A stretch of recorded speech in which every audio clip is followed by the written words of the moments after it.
Hello?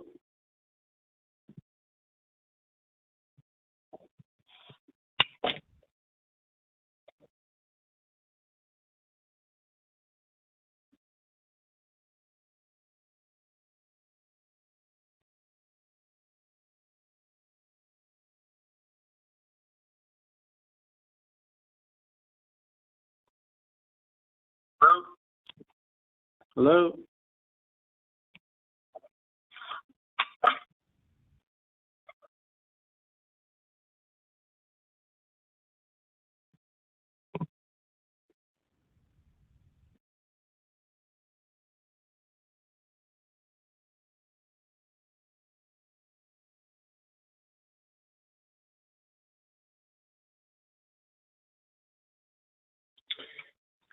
Hello?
Good evening, it's now 6:30, time to start our commission meeting.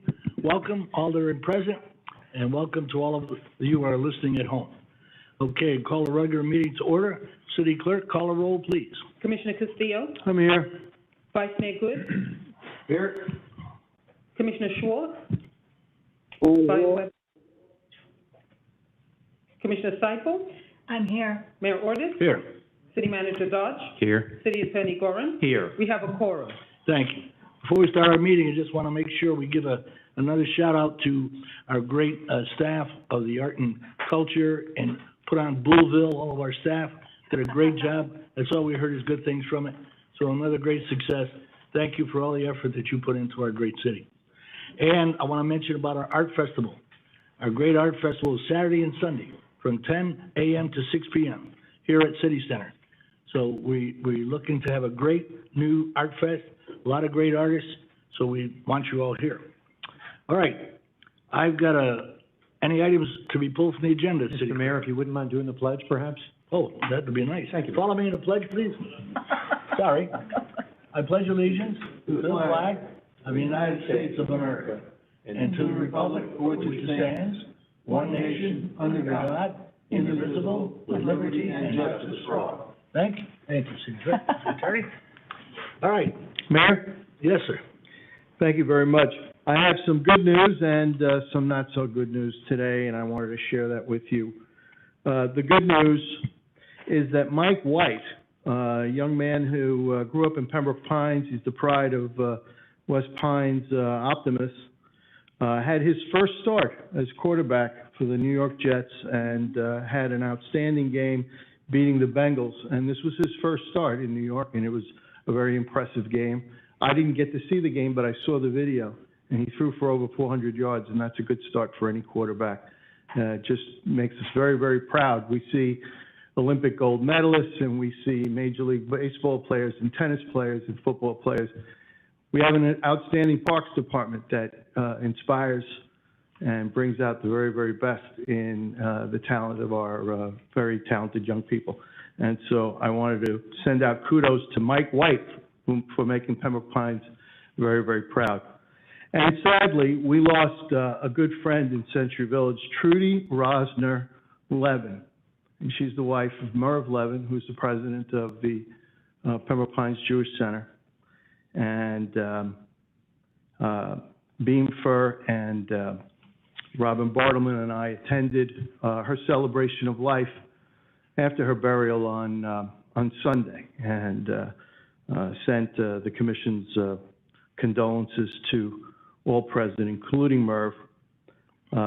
Trudy was a wonderful, wonderful woman, and Merv's best friend and companion, and she made it to 98 and a half years old. Great. We'll have a moment of silence. Moment of silence for Trudy Rosner Levin, please.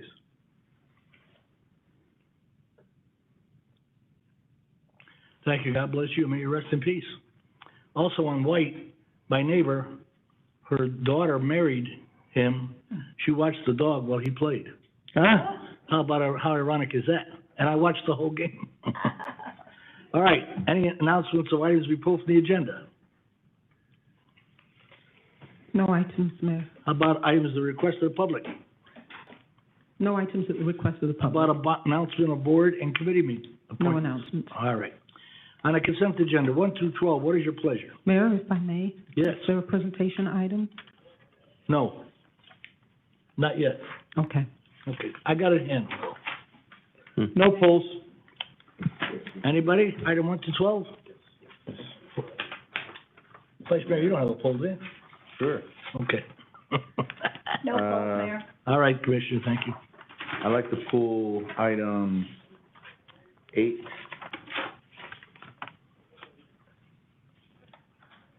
And item 9A.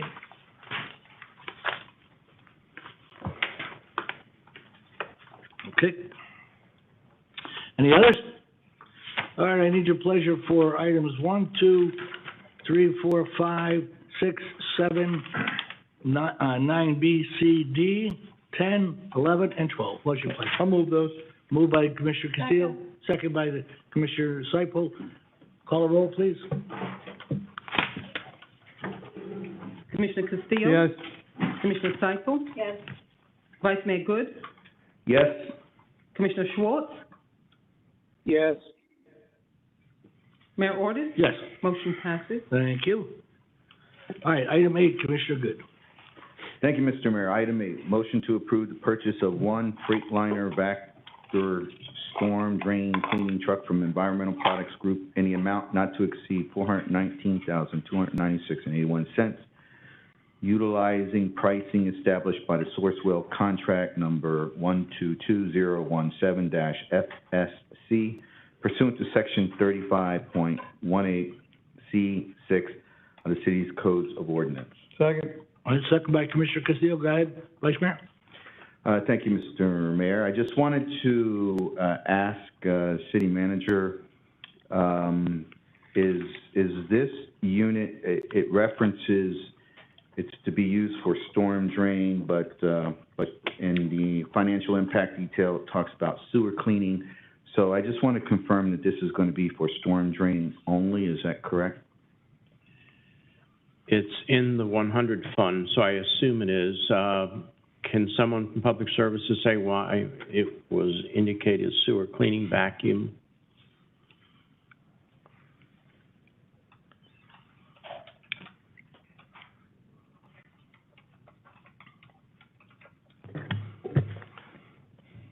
Stephen Buckland, Public Services. Yes, sir, this is only going to be used for storm drain cleaning. We are starting a storm drain cleaning program that's going to be going annually throughout the city. And I appreciate that. I just want to get that confirmation. And the second question I have then, based on that answer, is who's doing the work, the city or a contractor? We will be hiring a crew through FCS to do the work. So it will be, FCS is, if you can explain that to me, Mr. City Manager. FCS is an employment company that we utilize to hire personnel. However, that crew would be hired under that rather than city employees. Okay, All right, thank you. thank you, Mr. Buckland. All right, any further discussion, on item 8? Hearing none, call a roll, please. Vice Mayor Good? Yes. Commissioner Castillo? Yes. Commissioner Schwartz? Yes. Commissioner Seifel? Yes. Mayor Ordus? Yes. Motion passes. Thank you. Item 9A, City, Vice Mayor. Thank you, Mr. Mayor. So this is a motion to approve the department recommendations for the following items listed on the contract database report. A, Calvin Giordano and Associates Incorporated Environmental and Support Services Renewal. Okay, is there a second? Second. Second by Commissioner Castillo. Go ahead, Vice Mayor. Okay. So I would like to ask the city manager, what is this particular contract specifically for? City Manager? I believe Mr. Cooper is here to address that. Or, Mr. Cooper. I'm sorry. Or? Good evening, John England. You need to put the mic on, please, and speak into it, and get your name and address, please. Got it. John England, Pull it down a little bit. John England. Pull that down a little bit, your mic. Oh. The mic. To your Oh. lips. To your lips, so we can hear you. There you go. John England, Assistant City Engineer. Office is 8300 South Palm Drive, Pembroke Pines, Florida. Thank you. Go ahead. I'm here on behalf of Carl Kennedy, who's out a little feeling under the weather today. Uh-oh. With regard to the contract with Calvin Giordano, the contractual services that they're providing, are related to several items. One is they provide the MPS and support that we have to do through Broward County for the MPDS program. They also provide community support for us with regards to the community rating system for FEMA. And one of the other items which they will, if they haven't started already, will be to provide services associated with the environmental impacts and mitigation for securing the additional right-of-way for the widening of Pembroke Road. And their contractual services are professional services which fall outside of the CCNA jurisdictions. Vice Mayor? Thank you. So I would like to ask then if you could expand a little bit more on the CRS. Mr. England? Okay, portion of this contract? Thank you. yeah, you allow me to look at a couple things here? Made some notes so I can make sure that I'm good.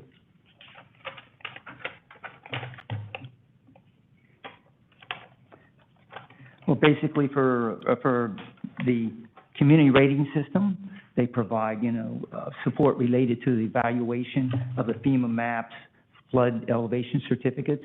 The MPS program itself, for Broward County, they provide all the records and reports that have to be turned in as part of that program that's required by Broward County. So far, I'm not sure if they've done anything related to the environmental issues on Pembroke Road. And then they're not considered, their services are basic, professional engineering-related services that are a specialty. They have great knowledge of our city permitting, all the records they're keeping for us over the past 5 years. And so they've done a great job for the city with respect to this particular service. So we have an expert, Mr. Gomes, on the CCNA, and he can probably expand maybe a little bit better on that particular subject. Thank you, through the city manager, to Mr. England. I appreciate that. Okay. I'm not asking about the performance of Calvin Giordano in regards to this contract. Okay. I have other comments about that, but that's not the question I asked. I need you to expand a little bit to my colleagues. It's very important for them to understand what is CRS, because my follow-up conversation is going to expand a little bit more on the value of the CRS. So could you please explain the CRS to this board? I'd like to defer that to Mr. Cooper if he has better expertise on that particular item, Okay, if it's okay. I'm familiar with it, but go talk that. Mr. Mayor, Mr. Vice Mayor, Commission, good evening. John Cooper, Utility Director. A little closer to Mike Johnson. Yes, sir. How about that? Good. Thank you. So, Commissioner, Vice Mayor, good. Very good question. CRS, Community Rating System. It is the system that is put in place through FEMA that basically evaluates the community's readiness for flooding, if I could use those terms. And it is very detailed and goes into lots of forms, and that's why we need help.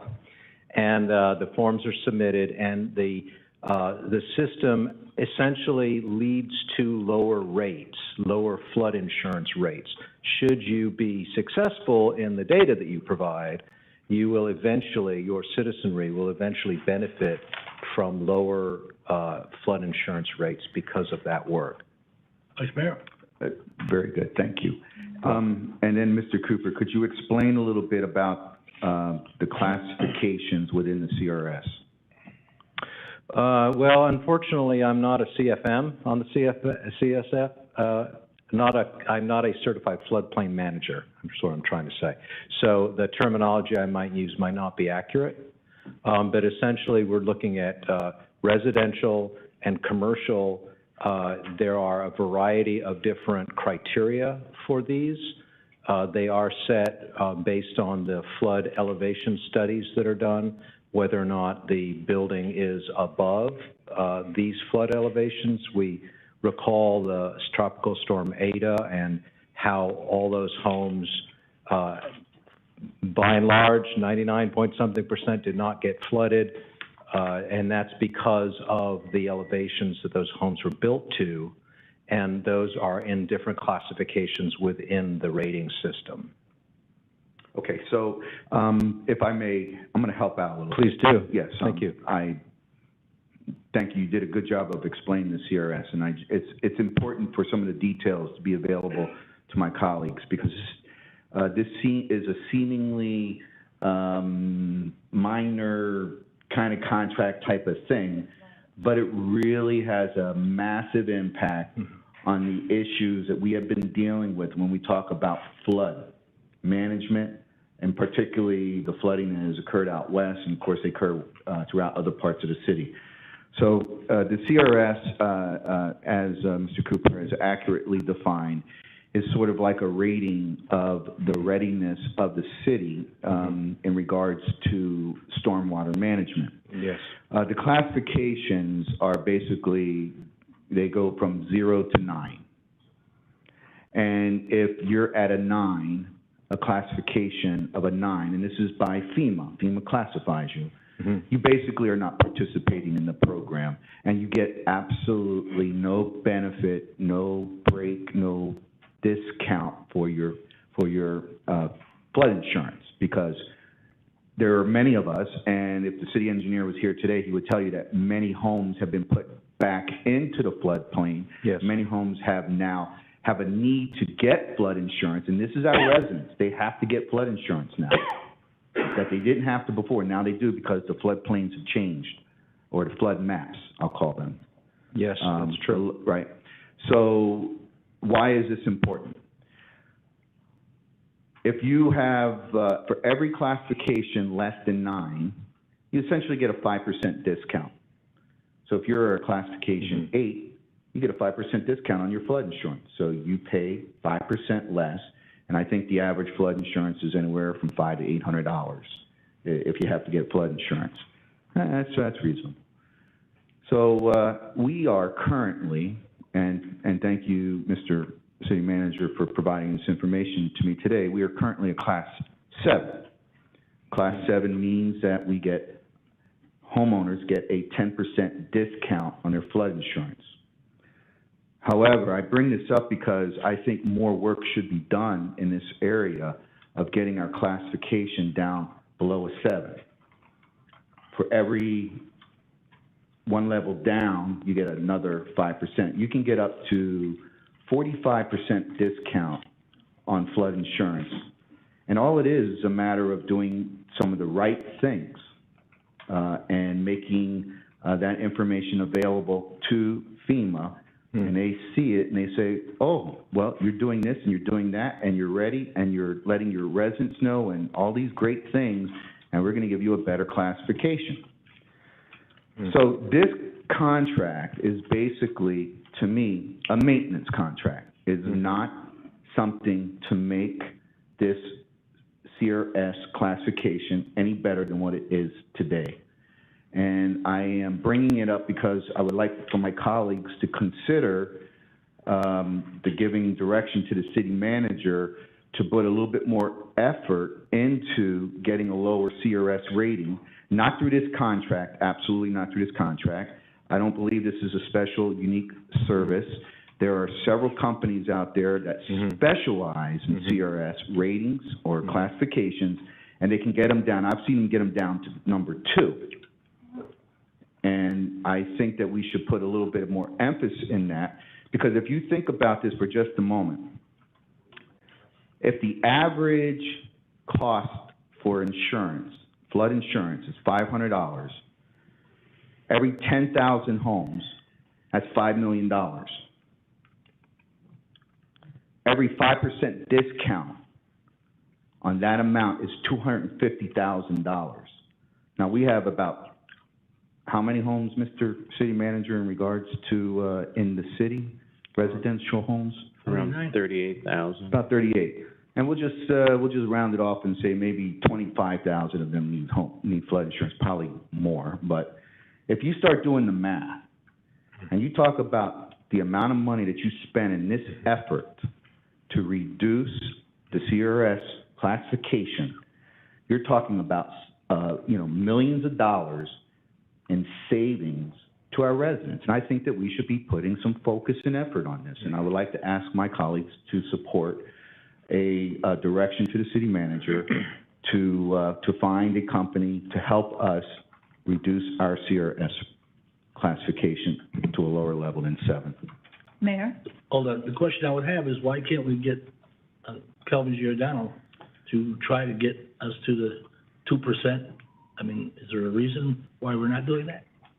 My understanding is consistent with the Vice Mayor's analysis that this is a maintenance type of approach.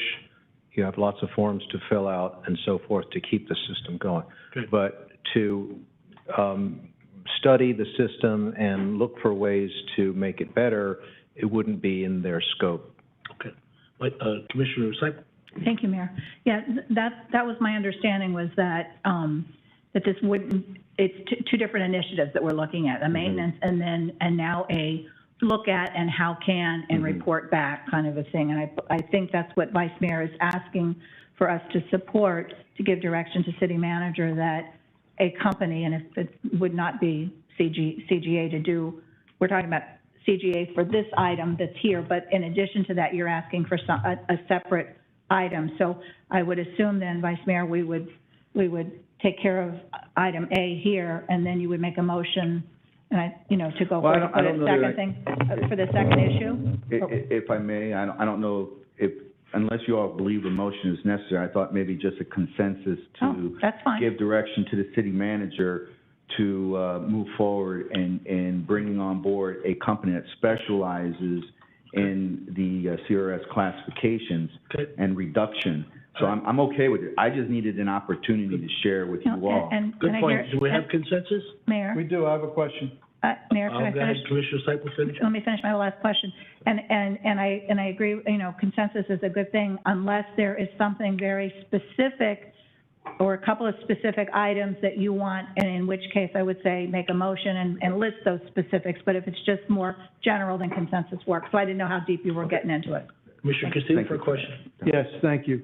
So in order to get down to a 2 or 3 or 4 from where we are at a 7, all of those are improvements, but 2 is obviously much better if that could happen. I imagine, and remember, I'm not an engineer, I imagine that you'd have to move water more efficiently, correct?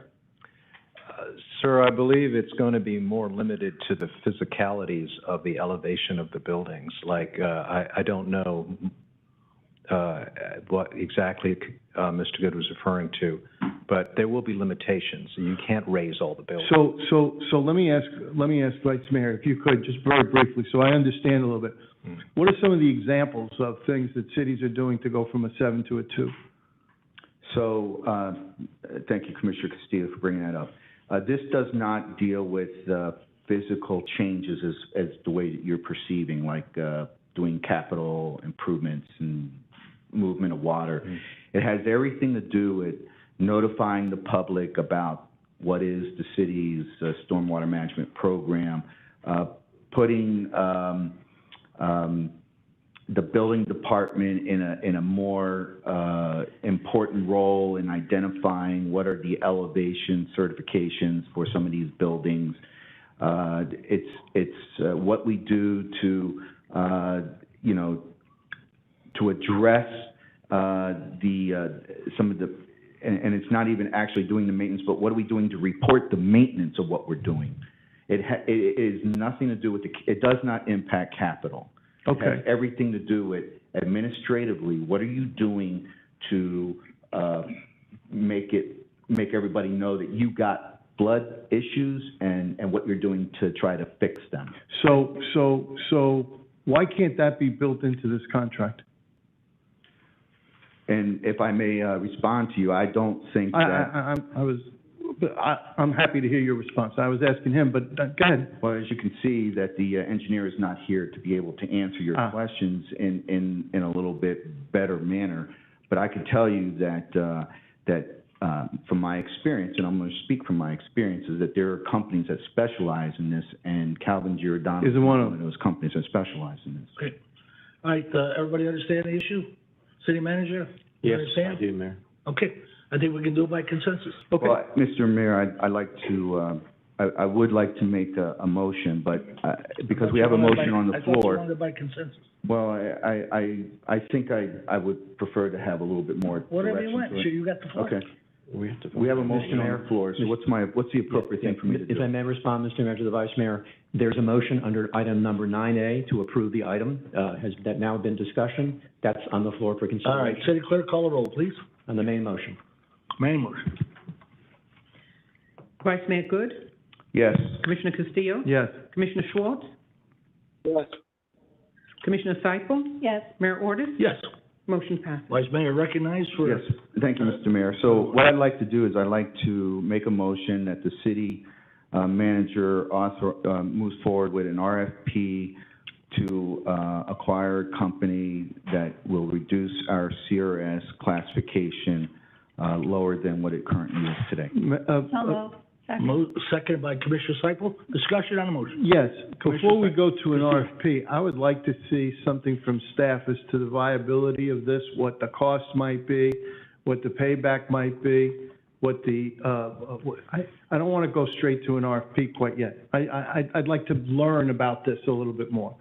So I'm hoping that we could get the memo. I think it's a great idea, but I would like to take a step first.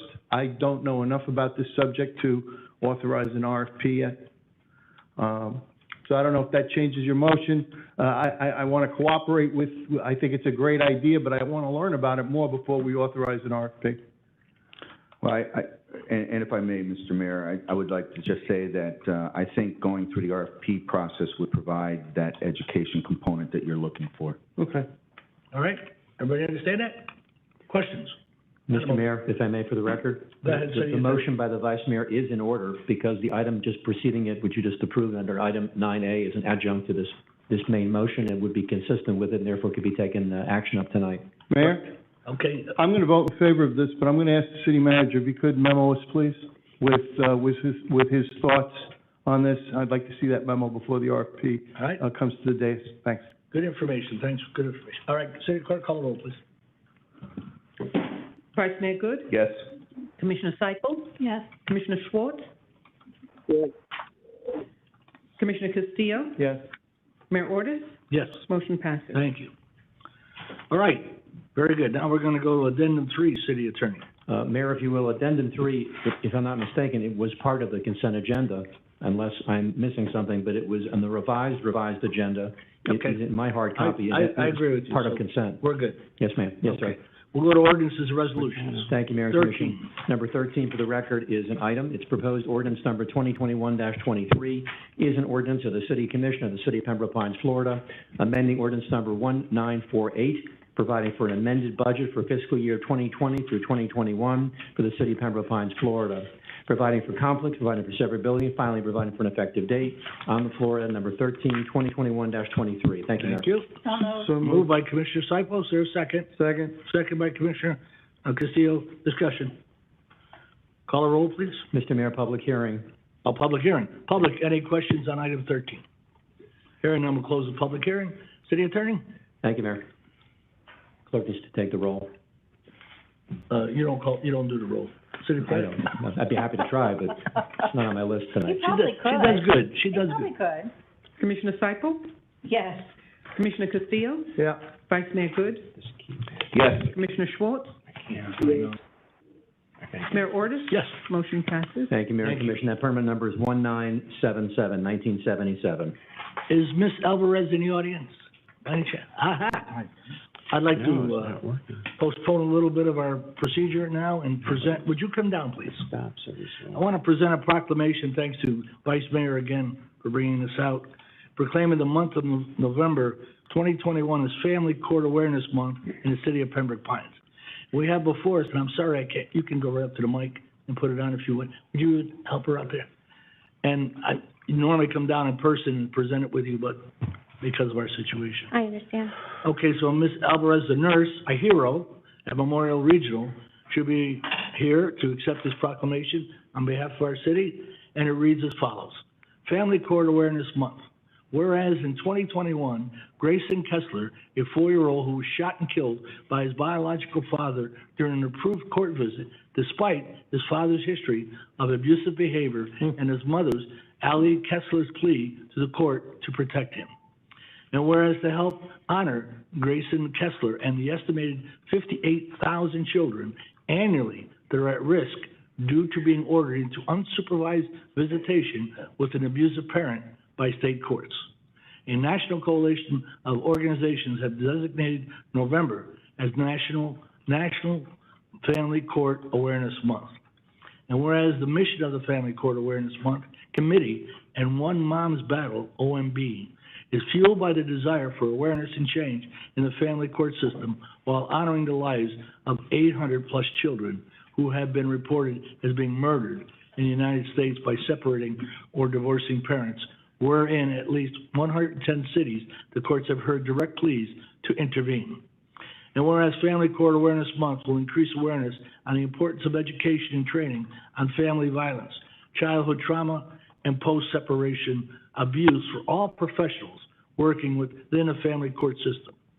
And whereas the mission of the Family Court Awareness Month Committee is to educate judges and other family court professionals on the empirical data and research that is currently available. Such research is a critical component to making decisions that are truly in the best interest of our children. This research includes the Adverse Childhood Experiences ACE study, CDC Kaiser Permanente, Saunders study, U.S. Department of Justice, the Meyer study, Child Study Outcomes in Cases Involving Abuse Allegations, and the Santa Clara Law Study, confronting the challenge of high conflict personality in the family court. Now therefore, I, Frank C. Ordis, by the authority vested in me as mayor of the city of Pembroke Pines, Florida, on behalf of the city commission, do hereby declare November 2021 as a Family Court Awareness Month in the city of Pembroke Pines, and encourage all residents to support their local community's efforts to prevent the harm of children in the hands of family members, and then to honor the value of the lives of our children. Congratulations. Thank you, Well Mayor. done. Thank you, Ms. Alvarez, for being here. And you could say a few words if you don't mind? No. Well, congratulations, and thank you. Congratulations. Well, Thank you very much. Ms. Alvarez, we would like for you Thank you, Vice to, Mayor. Ms. Alvarez, if you would mind, would you please send our prayers to Ms. Alley for her loss? We very much are very, very caring city, and that's why we're doing this today. Thank you. Thank you. All right, item 14, sir. Thank you, Mayor and Commissioner. Item 14 is an ordinance for first reading. It's a motion to pass proposed ordinance number 2021-22, an ordinance of the City of Pembroke Pines, Florida, pursuant to Section 8.03 of the City of Pembroke Pines Charter, authorizing the sale of approximately 0.13 acres of unimproved real property generally located on US 27 and south of Sheridan Street to OM SAKTHI Trust LLC, subject to the terms and conditions as set forth in the purchase and sale agreement attached here to Exhibit A and incorporated herein by reference, authorizing the proper city officials to execute all necessary documents, providing for conflicts, providing for severability, and finally providing for an effective date. Item 2021-22 on the floor, first reading. Thank you, Mayor and Commissioner. So moved. Moved by Commissioner Cyple, second? Second. Second by Commissioner Castillo. Questions? Yes, Mr. Mayor. Vice Mayor? Yeah, I just had a couple quick questions. Go ahead. So is this, Sir, can you come up and, on the mic? so Or is, Mr. Stamp? so the property that we are selling, is that adjacent to undeveloped land? Mr. Stamp? Mike Sam, Director of Planning and Economic Development. Vice Mayor, that is correct. Mr. Workman behind me represents the owners of the unimproved land. They intend to utilize this land as part of their wetlands. The city has deemed it surplus, and we honestly don't want to maintain it. They developed the land to the south of it by TCW. They've been functioning there. Again, it makes a lot of sense. So they will be coming in with a site plan in the future to fully go through the process. Thank you, Mr. Stam. And so my next question is there anything in this sale agreement that basically says that it's contingent upon development being approved? Mr. Stam?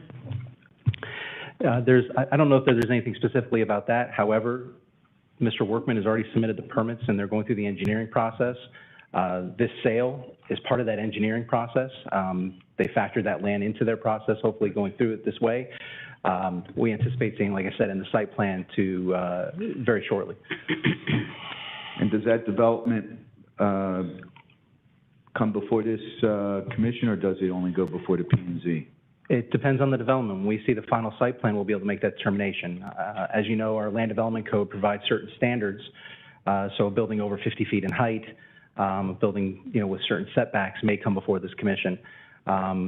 Other projects may stay with the Planning and Zoning Board if they meet straight zoning. So if this development is like just single-family homes, or no, this land is industrial property. Yeah. Industrial. Yeah, this is industrial out on US 27. At this moment in time, you would see the rezoning if they wanted to go for a use other than community facilities or, industrial. Not a great place for rezone. Excuse me? Okay, Okay, further questions, Vice Mayor? thank you. All right, no further questions? Call the roll, please. Commissioner Cyple? Yes. Commissioner Castillo? Yes. Vice Mayor Good? Yes. Commissioner Schwartz? Yes. Mayor Ordus? Yes. Is Commissioner Schwartz awake? Oh, okay. Mayor and Commission, that item will be considered in final and public hearing on December 15 in these very chambers, December 15. Thank you, sir. We're on item 15, please. Thank you, Mayor and Commission. This is a motion to pass proposed ordinance number 2021-25 on first reading, which is an ordinance of the City of Pembroke Pines, Florida, amending Chapter 50 of the city's Code of Ordinances entitled Water and Sewer Regulations by providing for revisions to the city's water and sewer regulations as detailed in Exhibit A, attached hereto and incorporated herein, including definitions, fees, payment requirements, and enforcement, providing that ordinance number 1964, amending sections 50.35 and 50.36 to be consistent with the requirements of the South Florida Water Management District, remains in full force and effect and unaffected by the changes to Chapter 50 approved herein, providing for codification, providing for conflicts, severability, and finally providing for an effective date. So moved. 2021-25 on the floor. Thank you, Mayor. Thank you, City Attorney. Second. Moved by Commissioner Castillo, second. Is there a second? I did, Mayor. Second by Commissioner Cyple. Discussion. Yes, Mayor? Commissioner Cyple, discussion. Thank you, Mayor. I had, obviously had a good number of questions, as I read through this for about the third or fourth time as I was reading through all of it. But I was able to speak with City Manager and with Mr. Cooper, and get some answers to a lot of my questions. But I do want to ask that we could make, one change in the language, which is on page 2 under this summary explanation and background. If you go to item number 3, it states, no changes to monthly water or sewer charges are proposed in this ordinance. So that set up a big red flag for me, like, well, what are we actually looking to do here? And I'm asking that the word, charges be changed to rates, because that's actually what we're talking about, the difference in rates and fees and not charges. So I would ask that that language, that one word would be changed to rates, if everyone's agreeable with that. City Manager, No problem. any problem? No, Okay. no, Mayor. All right. Okay, thank you. And then, on page 3, if you go to the bottom, number 5, it has that we are doing a go live in November of 2021. And, it's my understanding that we're a little bit behind the timeline on that. So if someone, Mr. Cooper or Mr. Tom, whoever would want to explain why we are and if it's a significant issue. The software, Mr. Cooper? John Cooper, Utility Director. Yes, the date, the go-live date, excuse me, as of now is December 6th. I can only say that this is a very vast and complicated city, and there were complications along the way with all these different branches of the software. You realize that customer service is only one of several branches, finance, HR, on and on and on, and there are just, computers are what they are, and things get complicated. So unfortunately, it has been pushed a couple of times, but we're pretty confident at this point. Okay, thank you. All right, further questions? Yes, Mayor, Go I ahead. think I have one more. I'm just trying to find the exact page. Page 11 of Exhibit A. And, I think it's item C under there. And I had quite a long discussion with Mr. Cooper about this, and while I have come to understand and agree the reasoning behind it, I guess I'm just kind of asking for, city manager or what have you, some consideration when this gets changed, that now all the accounts will have to be by property owner, not owner, and then tenant, owner, then tenant. Mm-hmm. Duplication of work for our folks. A lot of it doesn't make sense to be able to do that. But the sell to the public out there now, the property owner, is going to be a little bit of a significant change for them, because they actually now have to be responsible. They're the only one. The buck stops with them on payments and all of that. So that is gonna, cause them to have a little bit of potentially extra work if their renters are not, you know, ponying up like they should be. So I guess what I'm really asking for is just, if this passes tonight with that language in there, that, city manager, that we have some way of providing, education to the folks out there as to what it really means and when they're gonna have to make those changes, how they're gonna have to make those changes, and the penalties that would then be ascribed if things didn't fall out the right way. So I understand, after a lot of conversation, I do understand the need for, you know, for this happening, but it's gonna be a sell that we're gonna have to put out there, so I'm just asking for some help. Okay, Mr. Cooper? Well, I'd like to introduce Mr. Thompson to you, who's in charge of the public outreach portion. All right. He's been working with Ms. Wallert and City Connect and YouTube. Can you give us a quick synopsis? And are we clear that it's just a water meter issue after the city does all of the construction on it? The tenant would just pay for the water, that part of that? No, all of the services will be billed to the owner. He is the owner of the property, and he is the account holder. Mr. Mayor, if I can quickly answer the question legally just for a moment as Mr. Thompson approaches the podium. There was a lawsuit several years ago in one of our sister cities. It was called North Lauderdale versus Adverse Jazz Properties. In the 4th District Court of Appeals, the court specifically litigated that matter. We were the lawyers on behalf of the city there, which validates the fact that a city is legally authorized and directed, as it were, to, in fact, open such accounts in the property owner's name for collection purposes. And that's pretty much what the ordinance tries to do, which is to conform reality to this particular ordinance. All right, good. Mr. Good? Schwartz. Good, Mr. Good. Hold on a second. Mr. Good? Did you have something you wanted to Mr. Thompson? I was, if you would like more information about the Okay. public outreach, we can Commissioner provide Schwartz? that. Thank you, Mayor. This item is quite timely. Back in September, I had asked the commission to consider annual billings for waste disposal. That would fall right in line with this. The item's coming back at the next meeting, so I anticipate that the education piece could be a twofer, both on waste and water. Thank you, Mayor. Okay, thank you. Further questions? Yes, Mr. Mayor. Vice Mayor? Thank you, Mr. Mayor. So this is a rather very complicated issue. This is a really significant change to the way that we do business with our residents in our city. And I am very concerned about understanding this in its entirety. I will say that I have not been able to explore all the concerns that I have on the first reading of this. And what's even more important to me is what has the outreach been for our community to understand that we are going to make this change, which is going to have a substantial impact on the way we serve our residents. City Manager? I don't understand. Was that a question?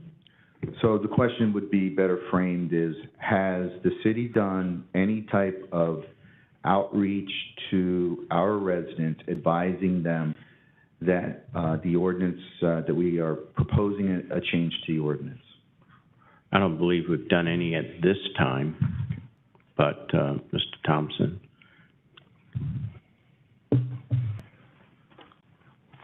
Commission, I'm sorry, Mr. Mayor, Commission. In terms of outreach on this ordinance specifically, the city has not done specific to the ordinance. What we have done is we have advised our entire community regarding the Tyler Munis change, which falls into this whole process. So they are aware that they will have new accounts. They are aware that they will have a new system, new utility bills, the online system, all of that has been done. What has not been done is that owners have not been told specifically that we will be going to owner-only accounts, because we could not do that until we are sure that we are able to do that. Mhm. Thank you, Mr. Thompson. So I am very concerned that we have no public input on the change in the way that we're going to provide service to our residents. It's number one, most important to me. And I asked my colleagues to support some sort of input opportunity from the public in regards to how this is going to change, and not the way we normally do things, which is just bring it to the commission and then present it and then give them an opportunity to come, and then it passes. This is a law. And for me, I have a lot of things that are going on in my head in regards to this. And I think that it's important for us to hear from whether they be tenants or whether they be owners on what some of their concerns may be. Okay, City Mr. Manager? Cooper has his hand raised. Well, sir, John. Pardon me if you I'm don't... sorry, Mr. Cooper. Thank you. Pardon me, sir, if you don't mind. One of the intricacies that we need to remember, and I'm fully supportive of the Vice Mayor's objective, is that the software does not support that. So we have been faced with a decision to either accept that or delay. Actually, Paul, is it a delay or is it a not possible? Because there was a possibility of a rewrite of the software, but I think they told us no. The software manufacturers have told us that that's not a part of that software at this time. So how do we inform the residents? If this is not an option, I'm perfectly okay with outreach and explaining and helping along, but the software is going to require only owner-only accounts. And that, if I did not make that clear, I do apologize. So that's a rather shock to me. That is a huge shock. That we would buy into a process where we are forced to make a change with the way that we do business with our residents. We serve the residents. The residents do not serve us, and I'm sorry for expressing that to you. I don't mean that emotion to you. I'm very disappointed to hear that, however. One of the other things that I see is, okay, so we're kind of like have no choice but to force our residents into this new form of service. The other thing is that that just stands out to me is that there's a justification that there's going to be an additional revenue value of $418,000 and change.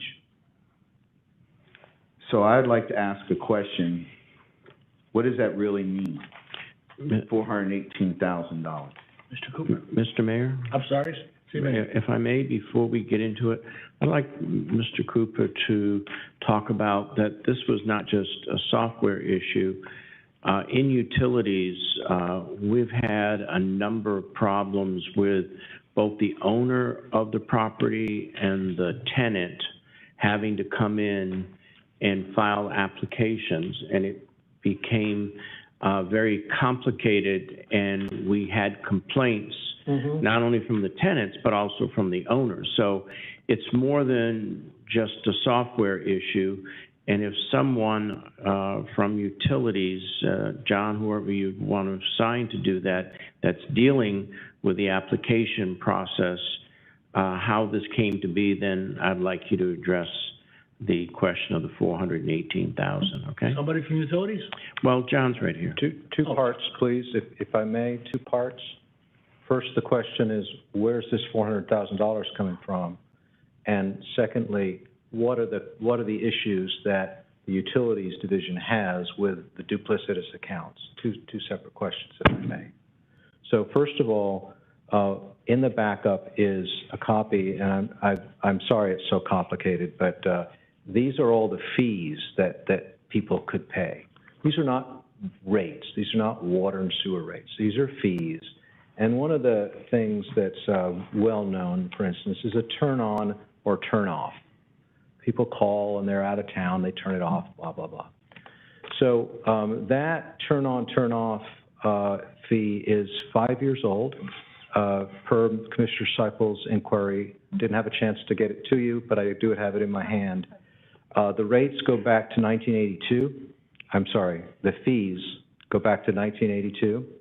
And they were updated in 13, 16, 17, and some are from the state of Florida, and we have no choice. So if, for instance, it took, we charged $25 to go out to somebody's house and turn it off, it cost us $75. So what we did was a labor and cost analysis for every event that the fee is charged for, and we brought it to today's cost. So our vendor, Jacobs OMI, gave us the data, we analyzed it, and assigned a value, recommended value to for the city to do capital recovery. It's cost recovery. It's that simple. It's just cost recovery. So the number at the bottom, the financial impact, is the difference between what we charge today and what we're proposing to charge based on, of course, some assumptions. So that answers the question of where did the money come from. Is that satisfactory, Vice Mayor? Yes, thank you. Thank you. So the next question was, why is this a problem? So I used the word duplicitous because there's two things, double the work. But what I'd really like to do is ask Ms. Mojeri if she can come over. Come on up, Melinda. I think you all know Melinda Mojeri. Oh, She's yes. our customer service manager. Our great delight to have her here tonight. She's the And best, she's a best very, customer service representative. yes, she's a very hardworking person. Yeah, And she is. if you would, you've told me a million times, but just very briefly touch on why that's a difficulty for us. Good evening, Commissioner, Mayor, City Manager. The process of We need the, your name officially from you, please. pardon me? We name. I'm sorry, Melinda Mojeri, Administrative Supervisor for Utilities. The process for the tenant-owner application is required for both parties to fill out the portion of the application. Each party has to have their portion notarized. Each party has to provide a deposit, all separate. So it's, as far as the time to do that in customer service, for that process to take place, that has taken a lot more time than having either no application or what would be just for one party to have to fill out that information. The communication between the tenant and the owner to get that information to us or to get the notarization is timely, especially if people live out of the country. So taking those things into consideration, that process, which when that came on board in 2014, was an education as well to get our public to understand what that process was. And there was pushback, but over time, as that word got out and the process got out, the process was being followed. Okay, Vice Mayor? Mr. Mayor, it's very hard for me to listen to this because this has become so complicated that this is a very simple thing. What do you do when you get an FP&L bill or to get your FPL power on? You go, you pay a deposit, you get it turned on, and you don't pay the bill, they turn it off. Nobody's going to go out and buy or pay for somebody's meter or electric to be turned on, just like it's water. It's the same thing. I don't know where the owner piece has to come in. Anybody who lives there, whether it's a tenant or owner, it's a very simple process. You all know it because I live this. So it's not a very complicated thing to me. So what you are bringing to me is like different. And that's why I'm having some major complications with this as well. So thank you for your explanations, though. You're in a system, the way it works. I think it could be a little bit easier, my opinion, but I'm not staff. I cannot still support something that doesn't get any input from the public that changes substantially the way they work. I'm going to give you a little simple scenario in the where I'm thinking, things that I've seen. So you're an owner. You own the right to pay for the water, the trash, the sewer, whatever. I don't like you. I want you out of my house. I don't pay the bill. I get the water turned off. I get the sanitation services discontinued. Now, what does that person who's living there, that tenant, do now? They can't live without water. They can't live without trash. It involves so much more stuff. And it's that simple. Those kind of things happen and can happen. So I just don't understand this whole concept about the owner owning the right.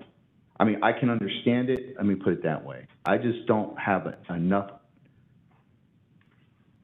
input from the community to be able to support something of this nature, to change the way that we're doing service to our community.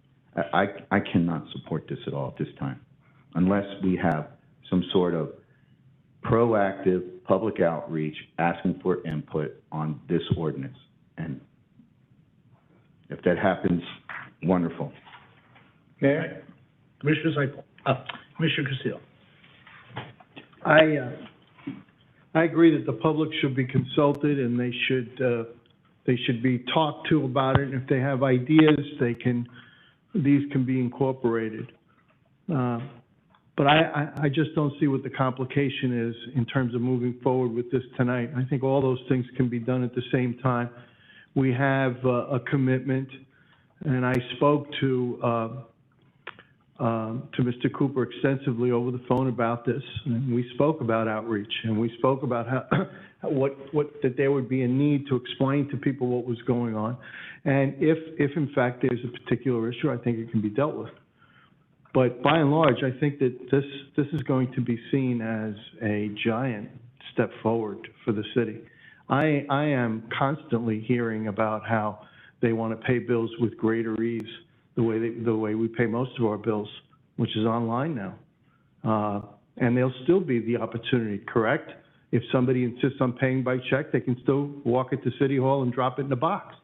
So it's not like they're forced to use the system. It's simply that it's sort of the other way around. It's the vast majority will welcome this with open arms. And for those who can't use the system, or they don't have the facility to use the system, or they just prefer to continue writing a check and dropping it off in the box at City Hall, they can continue to do that. And so this is value added.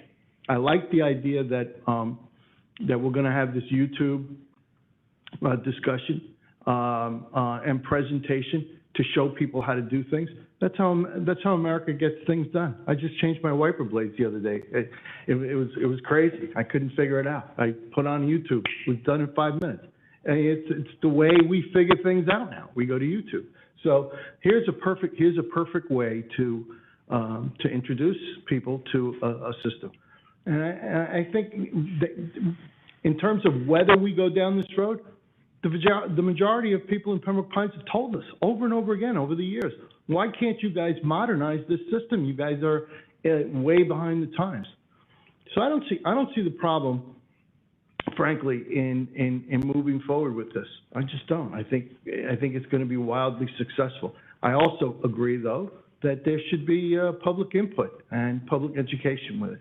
Now, in terms of turning people's water off, this is a city that sort of takes its time before that happens. And I actually respect that. I know that there are other cities that, if there's a problem, we just turn the water off. But as we all know, when you turn water off at a house, it's uninhabitable. Legally. You can't be in it. And so that's the bigger problem. And our city has been one that has been patient with that. And we've worked with people through the problems. And that's sort of why, Melissa, your place in heaven is secured, because I happen to know personally how much suffering you go through in order to help people through nonsense that frankly should have been figured out. And a lot of it has to do with the landlord. The landlord said that they'd pay the water, and then there's a confusion, and the tenant is going to be hurt because the landlord isn't doing what they're supposed to do. That's why you have to have people registered in terms of who's going to pay the bills. And so The system makes it easier to do. It automates it automates us. It brings us into the future. It's been long deferred. And, look, I mean, if it's the will of the commission to sort of slow it down for a couple of weeks or whatever in order to have a public hearing, how could you say no to that? But frankly, I think that it's a step that, however appreciated by the handful of folks that, I mean, we could do these things simultaneously. If we approve this item tonight, that we could direct staff to start the process immediately of having public meetings and using the YouTube platform also as a virtual meeting, so that we could advertise it and have people who have concerns provide their concerns via YouTube. We can also use the TV station, in terms of saying, soon we're moving in this direction. We're seeking your input, and if there's a problem that is legitimate that we haven't thought of that can't be fixed, well, this gives us time to fix it. But to slow down this process, to me, all it's doing is adding delay to something that the vast majority of Pembroke Pines residents will see as a giant step forward. So those are my thoughts. I also have a comment. Some realtors have problems, and I know one as well. And I get emails from people that said, I went away and I'm water to know. It's huge, and Melinda, you've done a great job. But I'm going to support this item on the first reading. But I agree that we need to delve into it and make this available to the public before we bring it up for a second reading. But I agree with Vice Mayor. He made out some great points, but I think we ought to move ahead, and not move ahead quickly, but at least move ahead and then go from there. Mayor, I have a question. Go ahead, Commissioner Seipel. Thank you, Mayor. Thank you, Mayor. One comment first. You have 20 days to pay your bill, and then you have 60 days before anything really happens. Is that not correct? So, I mean, not that that's what we're looking for, but that's part of it. I have a question for you, though. Folks can, if they don't choose to do online payments, and some people still do not do online payment, they still write a check. Can an owner come in person to initially set up the account, or does that all have to be an online effort? Mr. Thompson? We will still have in-house services. So an owner, I could come in on this property that I'm going to rent, this house I'm going to rent out to someone, and I can set it up in person. I don't have to do it online. That is correct. Good. One last question, if I could, to the city attorney. Yes, ma'am. City attorney, if I have a property, a house that I'm going to be renting out, and I've rented it out to this family, and they haven't been forthcoming with the payments.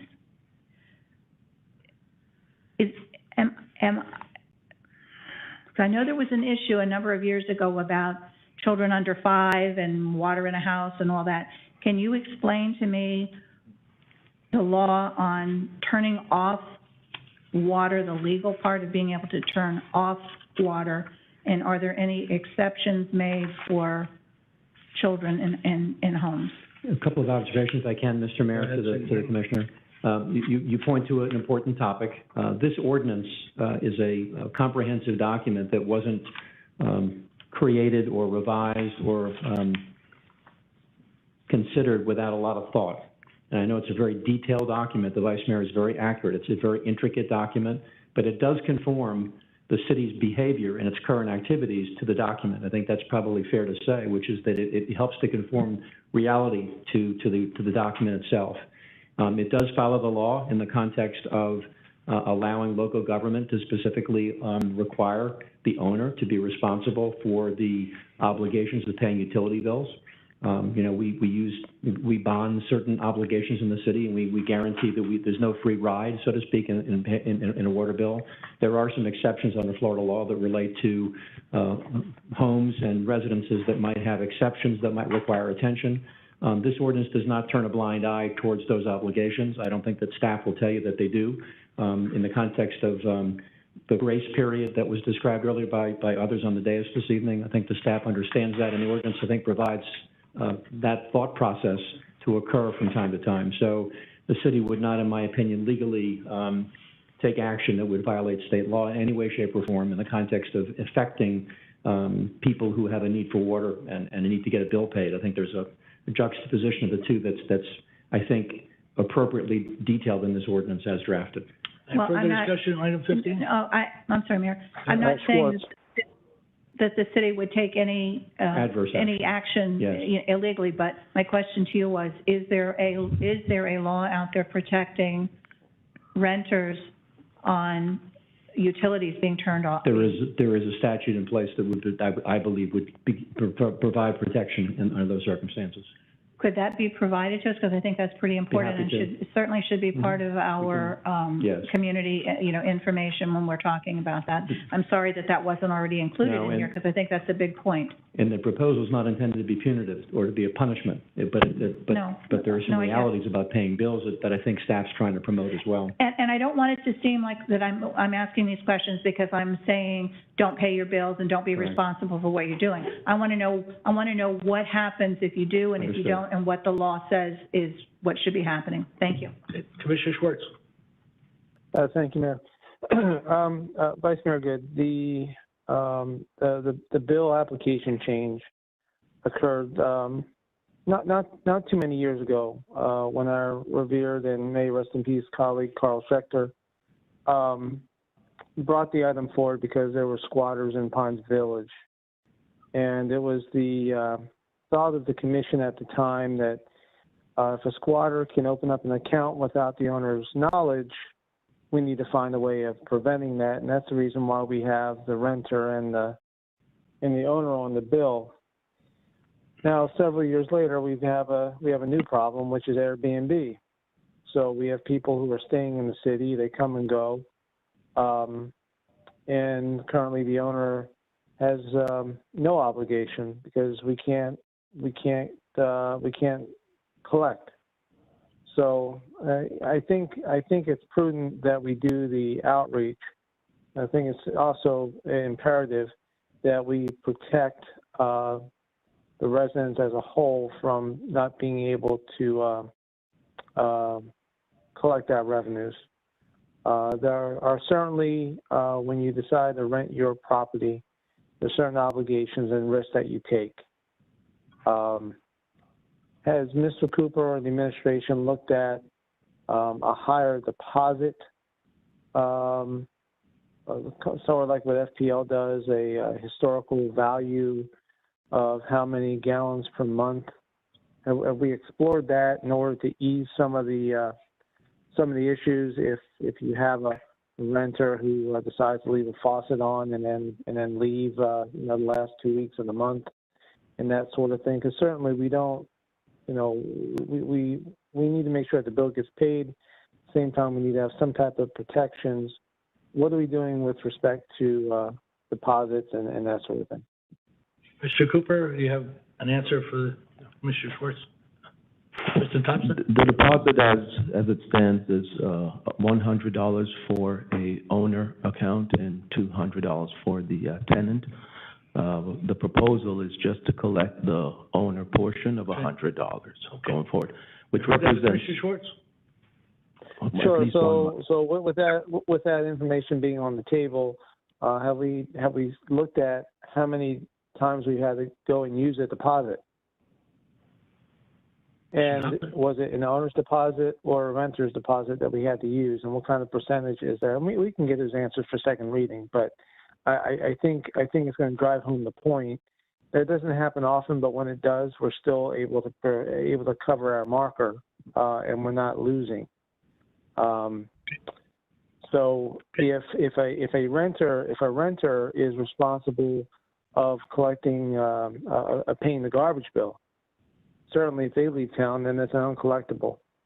So again, I'll have the item in 2 weeks, but this falls right in line with just trying to protect the city as a whole. Thank you, Mayor. Thank you. Further discussion? All right, we had call a roll on item 15, please. Commissioner Castillo? Yes. Commissioner Seifel? Yes. Vice Mayor Good? No. Commissioner Schwartz? Yes.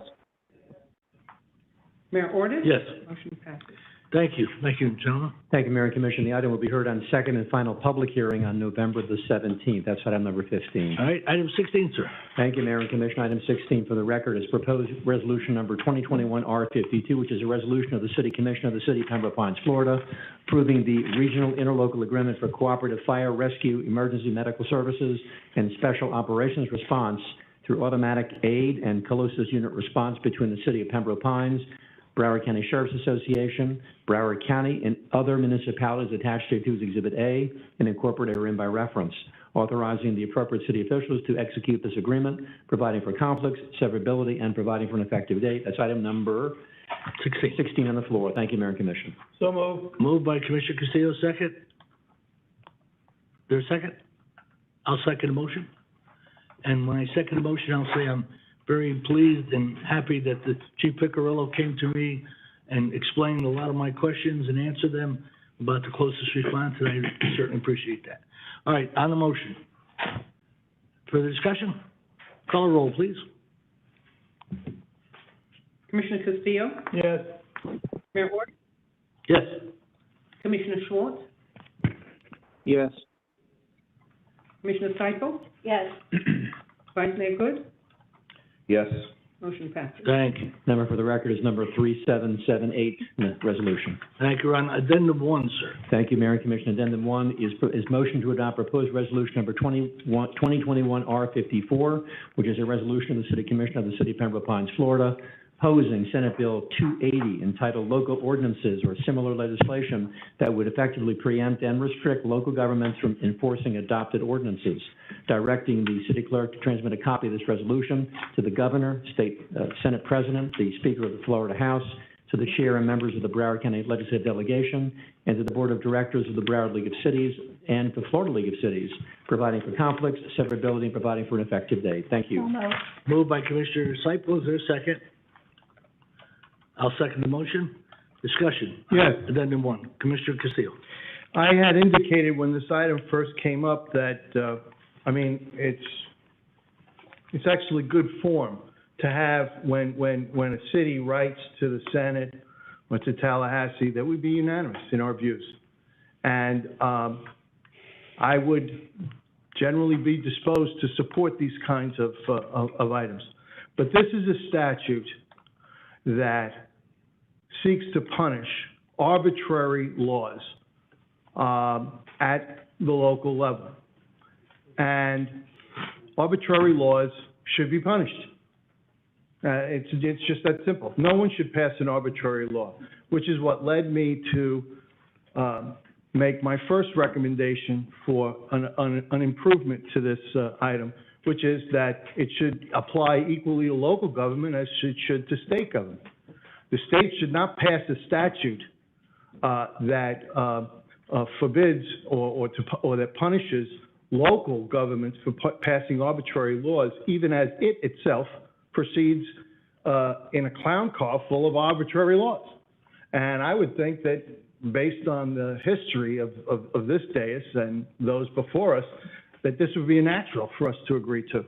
So I would like to make a motion that we include in this a statement that such a law, if passed, and it's okay that we oppose it, but such a law, if passed, should only be passed if it also applies to the state legislature. And that is my first motion. Is there a second? Second? Second? Yeah, I'll second that. Okay, motion seconded by the Vice Mayor. Okay, discussion. As the motion is read, we see that the Florida League of Cities, the Broward League of Cities, all League of Cities that have us in mind have signed on to this resolution, which is why I'm going to support it. I'm not going to support the motion.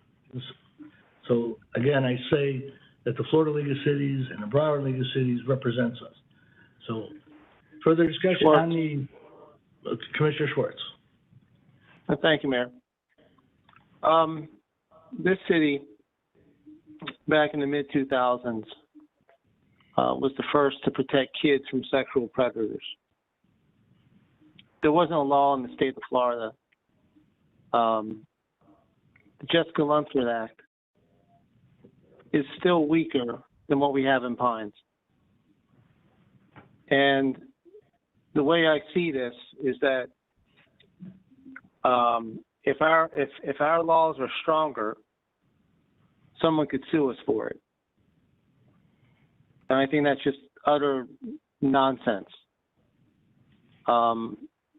I fully support the item that Commissioner Seifert brought forward on behalf of the league in its current format, and I can't support the amendment because it would open up the doors of folks suing us from having stricter laws. That the state has minimum standards and we can't go above that. So for that reason, I'll be voting against the amendment. Point of clarification, Commissioner Castillo. If this has nothing to do with conflicts of laws, this has to do with if they're going to pass this over our objection, that then simply they should include themselves.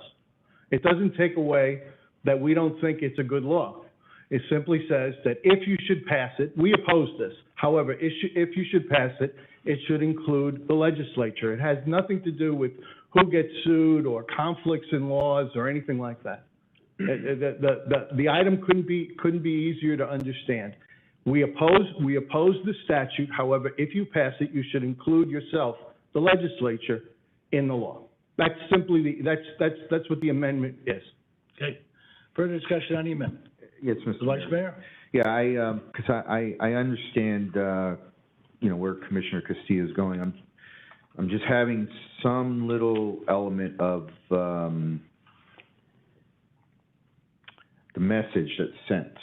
So I agree that if they pass this, that they should hold themselves to the same standard that they're forcing us to do.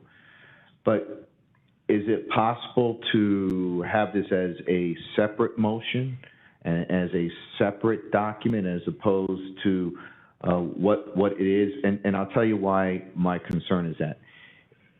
We are saying we oppose this. We really don't want this.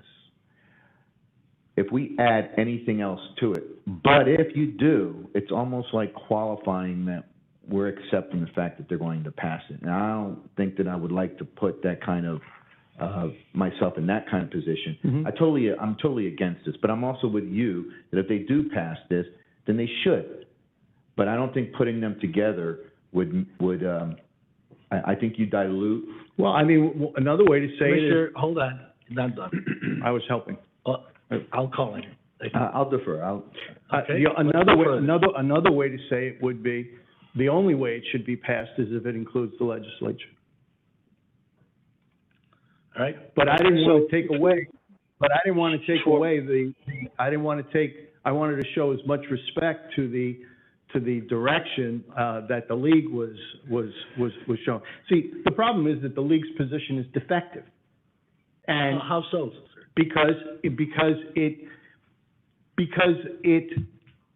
doesn't speak to the inequality of imposing an arbitrary punitive act on cities and excluding the state from the same thing.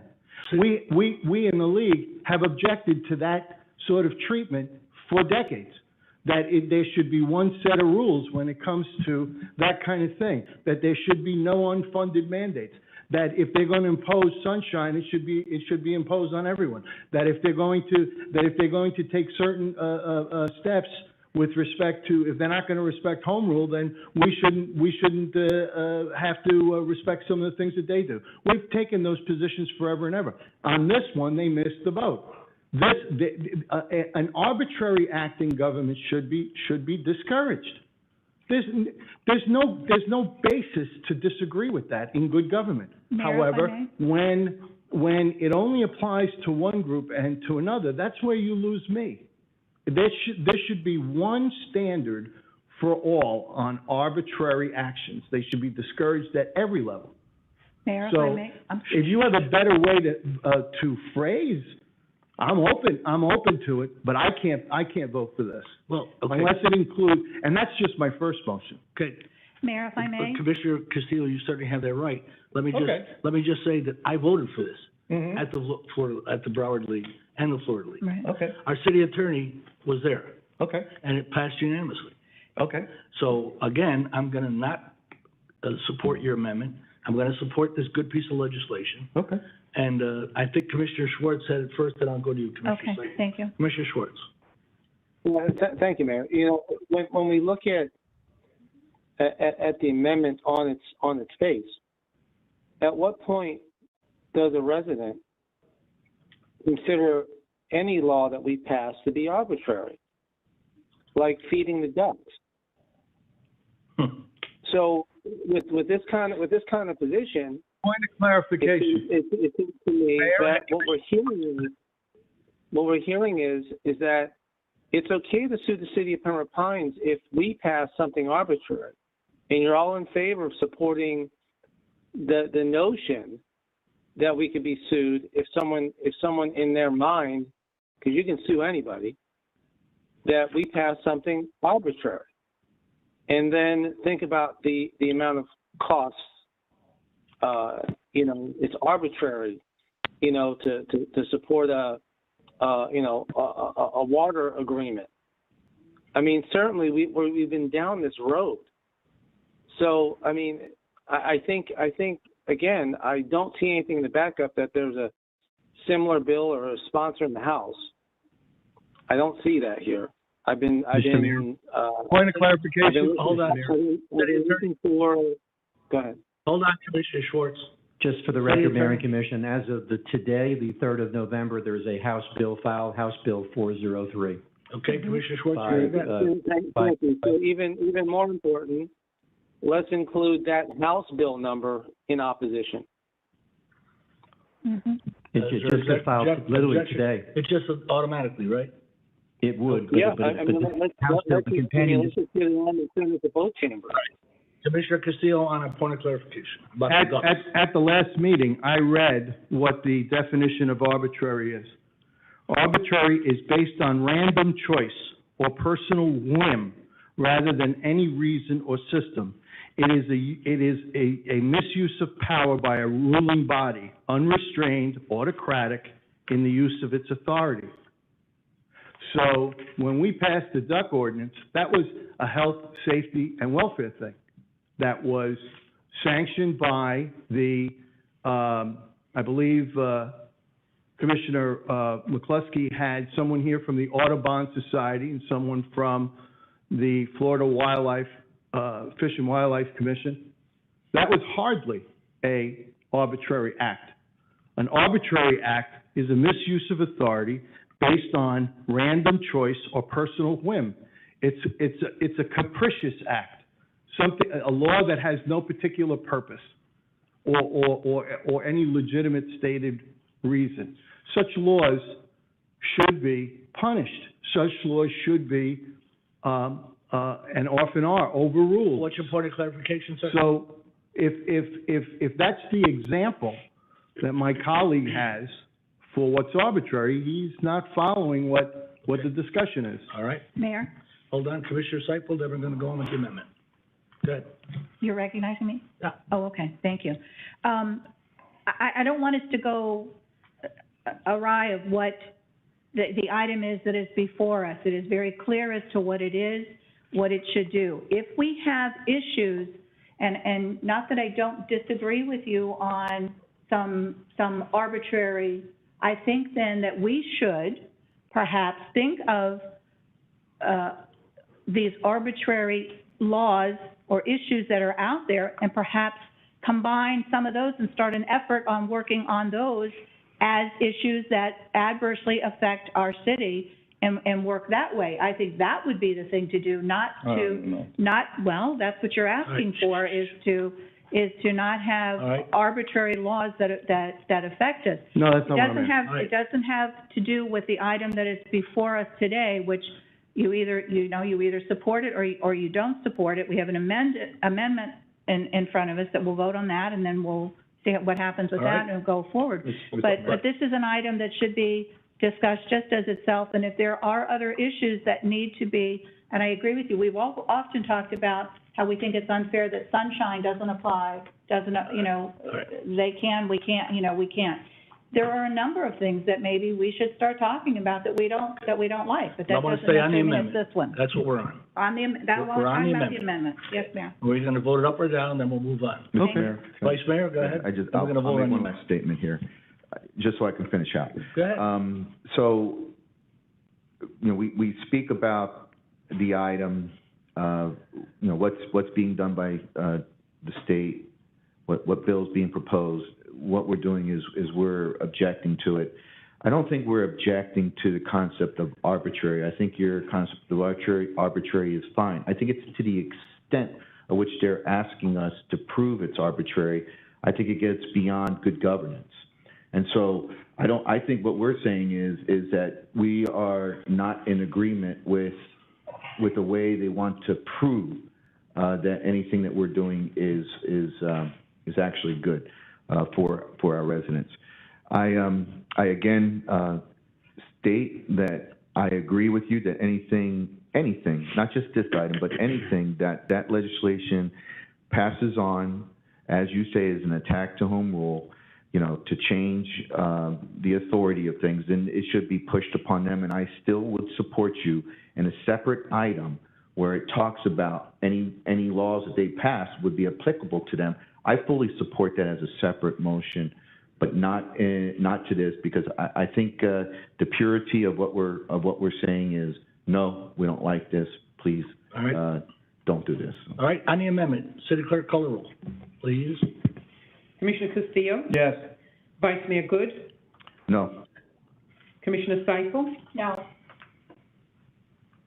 Commissioner Schwartz? No. Mayor Ordus? No. Motion fails. All right, My second amendment has to do with legal fees. Legal fees in this statute are awarded. Well, first of all, there's no amendment now. You can have a motion, Commissioner Castillo. The amendment's failed. I'm asking to amend the resolution. Okay, go ahead. So legal fees in the statute that the resolution refers to are not defined. So there is no standard by which a court would follow to grant legal fees. I have discussed this with the city attorney. He agrees that this is out of order. It opens the door to an unlimited liability potentially for cities should this law pass. And so, because of the danger in that, and because these resolutions that cities send are, at present, how shall I say this, they sometimes escape notice. I think it's important to bring out that legal defect in the statute. And so I would like to make an amendment that the statute must define the manner in which any legal fees awarded that we should point out that there is a defect in the statute in that it does not define how legal fees would be awarded to a successful litigant. Is there a second to the amendment? Second to the amendment? Hearing none, the amendment fails. On the resolutions, City Clerk, call a roll, please. Commissioner Seifel? Yes. Mayor Ordus? Yes. Commissioner Castillo? Nope. Vice Mayor Good? Yes. Commissioner Schwartz? Yes. Motion passed. Thank you. The Addendum record, Mayor, 4, the City number Attorney. is number 3779 for addendum number 1. 3779. Thank you, sir. Addendum 4, please. Addendum 4 for the record, Mr. Mayor and Commissioners. A motion to adopt proposed resolution number 2021 R55, which is a resolution of the City of Pembroke Pines, Florida, supporting traffic signage and signalization improvements as recommended by the city staff in response to traffic concerns created by educational facilities, for review by Broward County, providing for conflicts, severability, providing for an effective date. Addendum number 4. Thank you. Moved by Commissioner Castillo. Is there a second? Seifel. Commissioner Seifel seconded. Let me just make a comment that heads off and heads up to all of the staff that made this happen quickly. They listened to us, and I'm really glad this Mayor. got it before us. Any further comment? Yes, Mayor. Go ahead, Commissioner Seifel. Thank you. this is, you know, something, a big topic of conversation in our city these days. And I will say a very good topic of conversation in our city. Not only are we as commissioners, getting involved in it, our staff, all of our staff is just going, above and beyond, I think, to really figure out, how and what and how we're gonna make this happen. But I will tell you, I'm really very, very happy also about our residents, how they are, taking notice of what actually is finally happening. I mean, these things have been out there for a very long time, and I would say in the last, I don't know, the first town hall meeting that I held was about 2 months ago, somewhere around that time. And prior to that, we hadn't really had much conversation about what was going on. But since then, I will tell you, I am so very happy, very ecstatic, and very, very proud of the amount of work and effort that has happened so far. We're clearly not where we want to be at, but we're getting there. And I think our residents are really starting to understand that their city is listening to them. Their city is hearing what they're saying and is finally acting upon what they want for their communities. Unfortunately, as I've said at the couple of town halls that I've had, if we had total control over it, it would have happened, yesterday for everybody, but we don't. We do still have to deal with other agencies, and I have to say that again, kudos to our staff and Mike Stam, Mr. Kennedy, and all of them for working with Broward County, and really, we are seeing forward progress with the county being, a partner with us in this. They still are holding to some of their regulations, but they are working with us, and that's certainly a very good thing to happen. The one thing there was in this addendum was Exhibit A, and I did have some conversation with Mike Stam earlier about this, and as folks are reading through this Exhibit A, I don't want anyone to be under the impression that what's listed here is the final of everything that's happening. It's just kind of a status quo of where we are and where we're headed to on all these different areas. And while the school areas that we are here talking about, right, with this paperwork, are on the west side of the town, again, I want to reiterate that all of my motions have not been west side, but they have been to be citywide to start. We just happen to start in the west, and we're moving towards the middle and the east part of our city, because we all have some issues, traffic issues. And city manager, we had given, I had placed a motion on for a master traffic plan to be brought forward for you to get an engineering, traffic engineering consultant. Can you give us any kind of an update on where we are with that part of it? Because that's pretty integral to how we move forward with all this. City manager? Yes, I believe procurement is working on that. Mark, what is the status right now? I don't know if it was through you or if it was through Carl.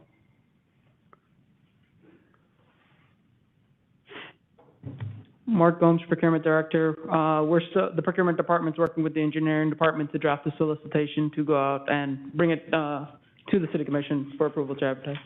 And Mr. Mayor, if I may, Mr. Gomes, you said you're looking to go out. I mean, do we have any kind of a time frame on this? Because quite honestly, it needs to happen like now. Those kind of things need to happen now, because not only did I bring forward my opinion on this, that it was a real inconvenience for traffic at the time. My factor has always been that it was a health and safety issue, because traffic and kids going in between vehicles and all of that stuff, it was a big problem. So sooner rather than later, how can we make sure that this is as expedited as possible, so that we don't lose any more time on time that we can control? Like I said, we work with other agencies that we kind of have to go along with what they do. Sure. But what we can control, we should be able to expedite as much as possible. So, Mr. Gomes or City Manager, how do we make Mr. that Gomes, happen wanna try? faster? Yeah, we'll work as best as we can with the engineering department to facilitate that process. However, there are certain rules, such as CCNA, that we have to comply with. Those are state laws, and we'll do what we can to shorten those timelines and make it go as fast as possible. But you're also looking for someone to provide a service, so there are ways to get around that and go on to other contracts, correct, where services are provided? And you'll look at that, right? Yes, we'll talk to the city attorney's office on what options we have available to us that would comply with any laws that we have to follow. Okay, great. Just quick. Thank you. Further discussion and Thank amendment you, Mayor. Schwartz. Go ahead, Commissioner Schwartz. Thank you, Mayor. I'll be quick. City Manager, it's been a while. I had an item on for a left turn signal at Jaguar Way. Went by there today. It still isn't in there. So if we could find out from the county where they're at on that. It was pre-COVID that the item came up, and it may have gotten lost in everything going on. And certainly the issues happening out west are impacting residential streets. I think Vice Mayor Good and I would agree that the traffic coming from the public schools are happening on major county roadways on the east side. But I'd love to see a resolution. I think Commissioner Seipel is 100% correct. There's been a remarkable change since she got involved. And I'm thankful for that. I know the residents are, and I'm happy to support the item, Mayor. Thank you. Okay, City Manager, you have a comment for Mr. Schwartz? I will follow up with Mr. Kennedy. I know All right. he has been Good. working on it. On Amendment 4, any further discussion? City Clerk, call the roll, please. Commissioner Castillo? Yes. Commissioner Seipel? Yes. Vice Mayor Good? Yes. Commissioner Schwartz? Yes. Mayor Ordus? Yes. Motion passes. Thank you. The number for the record, Mayor and Commissioners, 3780-3780. Appreciate that. Item 17, regular agenda, City. Thank you, Mayor and Commissioner. Item number 17 is a motion to approve the 10th Amendment to the agreement between Calvin Giordano and Associates Incorporated and the City of Pembroke Pines, Florida for building services for an initial 5 years and 6 months period beginning on December 29, 2021 and ending on June 30th, 2027 with 2 additional 3-year renewals instead of the annual renewals and providing for an effective date. Item 17. So moved. Moved by Commissioner Castillo. Is there a second? Second. Second by Commissioner Seipel. Discussion. Yes, Mayor. Commissioner Seipel. Thank you, Mayor. This is an item that has been, I think, talked about quite a bit. So I know that I personally have spent a lot of time talking to staff, talking to our city attorney, talking to city manager, just trying to figure out what ultimately is the best for my city. Not looking at, not making anything personal about anything. We have to steer away from that, and it truly has to be decided based upon what ends up being the best for our city. And so I have spent a lot of time, as I'm sure my colleagues have as well, on trying to just figure out how do we handle this? How do we deal with this?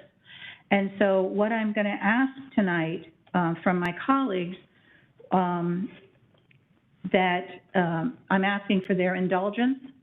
I don't feel like right now that I have all of my questions answered enough that I can make a positive vote either which way on this or make any type of suggestions on this. So I'm asking that my colleagues would allow this to be deferred until our next meeting to afford me, and maybe some others, I can't speak for anybody else but myself, but I am asking my colleagues to please consider that and not to hold anything up, but I will do my best to be ready by the next meeting. So that's what I'm asking for, Mayor, is indulgence from my colleagues. There's a motion of deferral for a defined time. Is there a second? I will second. Second, Vice Mayor. On the motion of deferral, time certain, go ahead. Anybody? All right, Schwartz. hearing none? Commissioner Schwartz, go ahead. Thank you. Commissioner Seipel, it may be helpful if you could lay out some of the questions that you have so that you may raise a point that we may not have thought of or considered. I don't want it to get to the next meeting and then questions raised and we can't, we're back in the same position.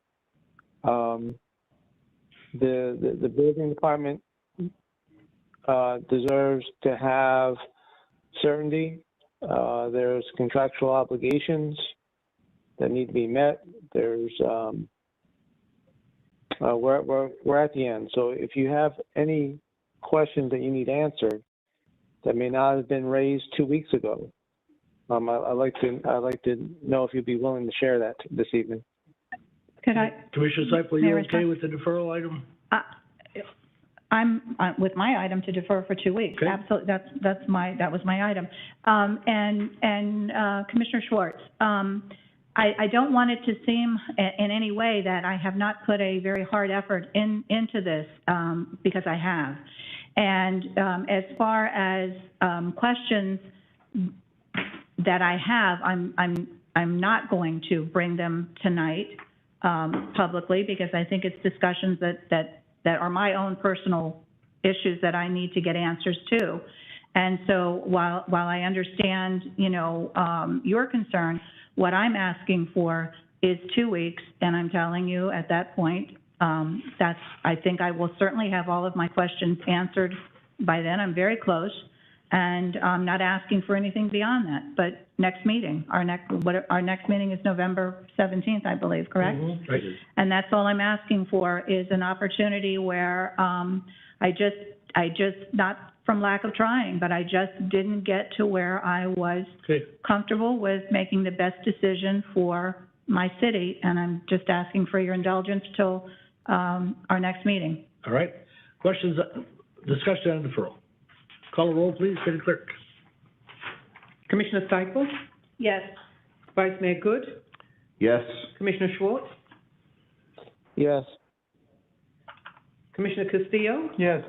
Mayor Ordus. Yes. Motion passed. Thank you all. I appreciate it. Thank you very much. All right, reports of the league representatives. We had our first Broward League dinner in person Thursday. I was there. Yes. Commissioner Udine spoke. He was the keynote speaker. He's becoming the new mayor of Broward County, and he put out a very good speech of what he plans to do and what we can expect from the county.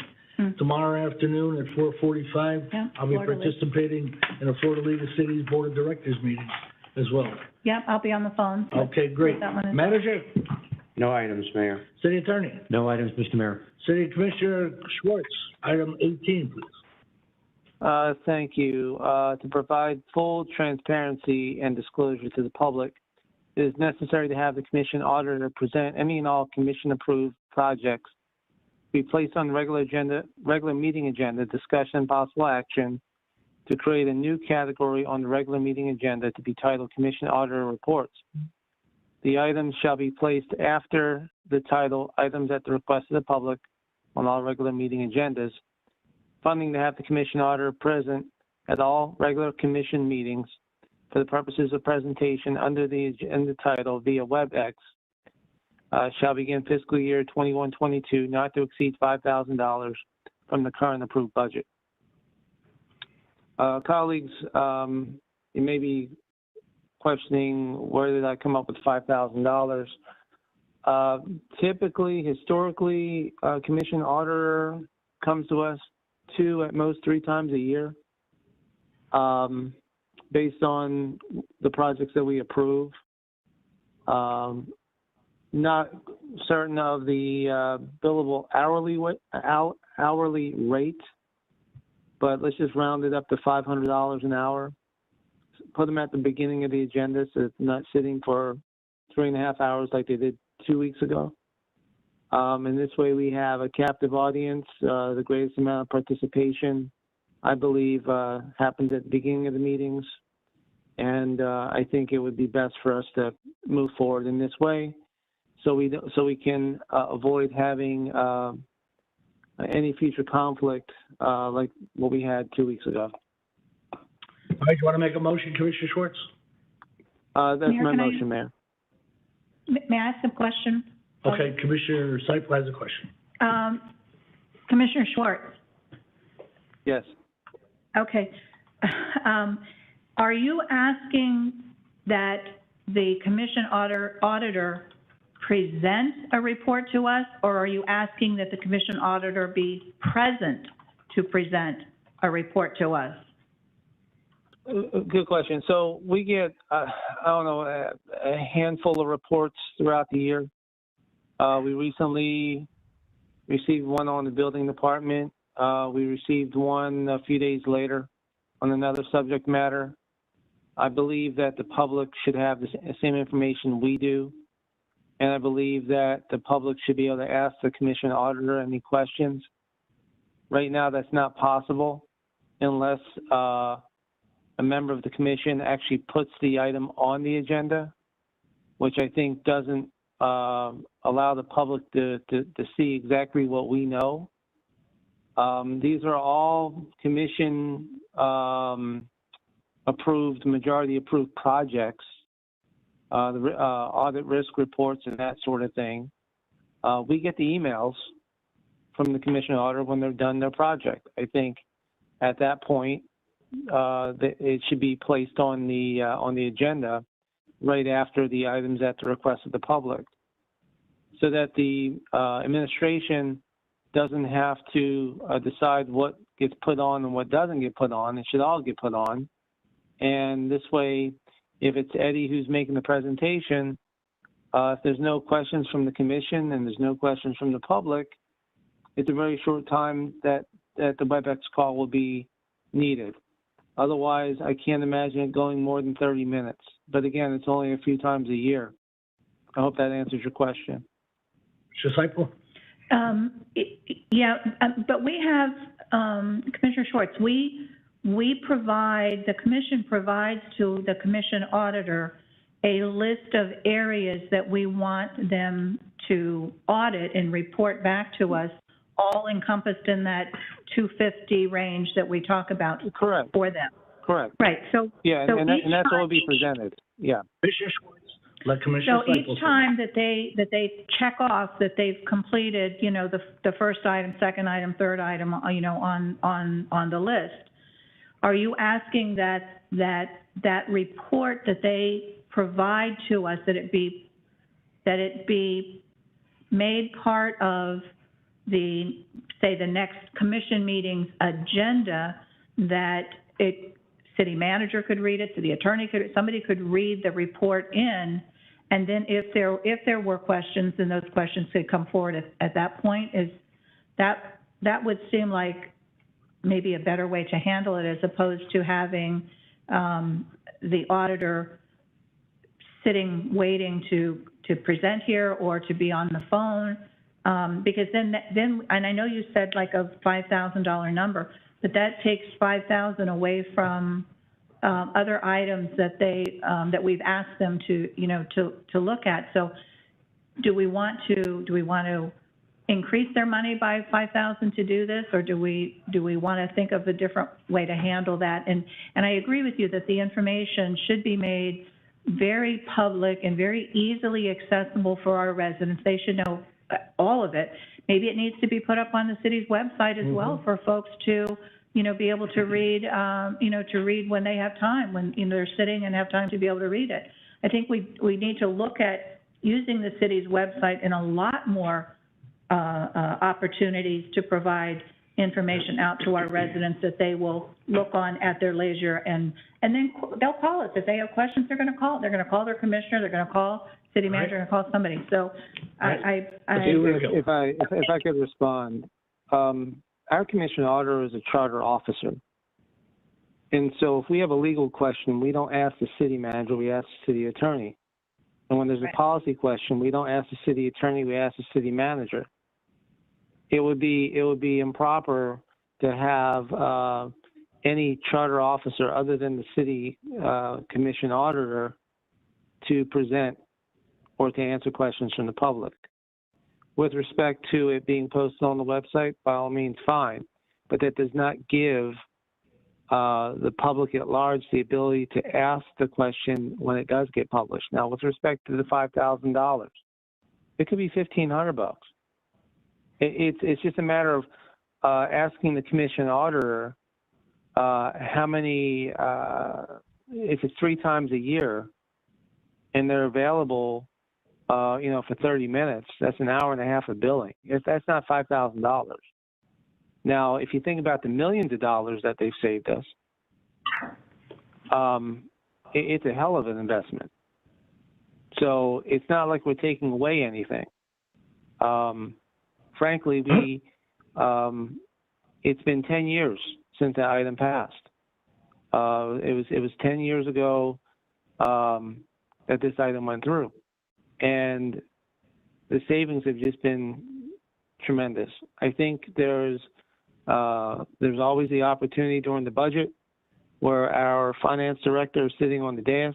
The public can ask the finance director anything about the budget then. It's a very similar item. Now, you mentioned waiting until the end. I want to prevent that. Mr. Schwartz, you're answering an item that we man. have to put in discussion. All right? I don't have a second to the motion yet. I'll second it. Okay, Vice Mayor seconds it. Now we're on the discussion of the motion.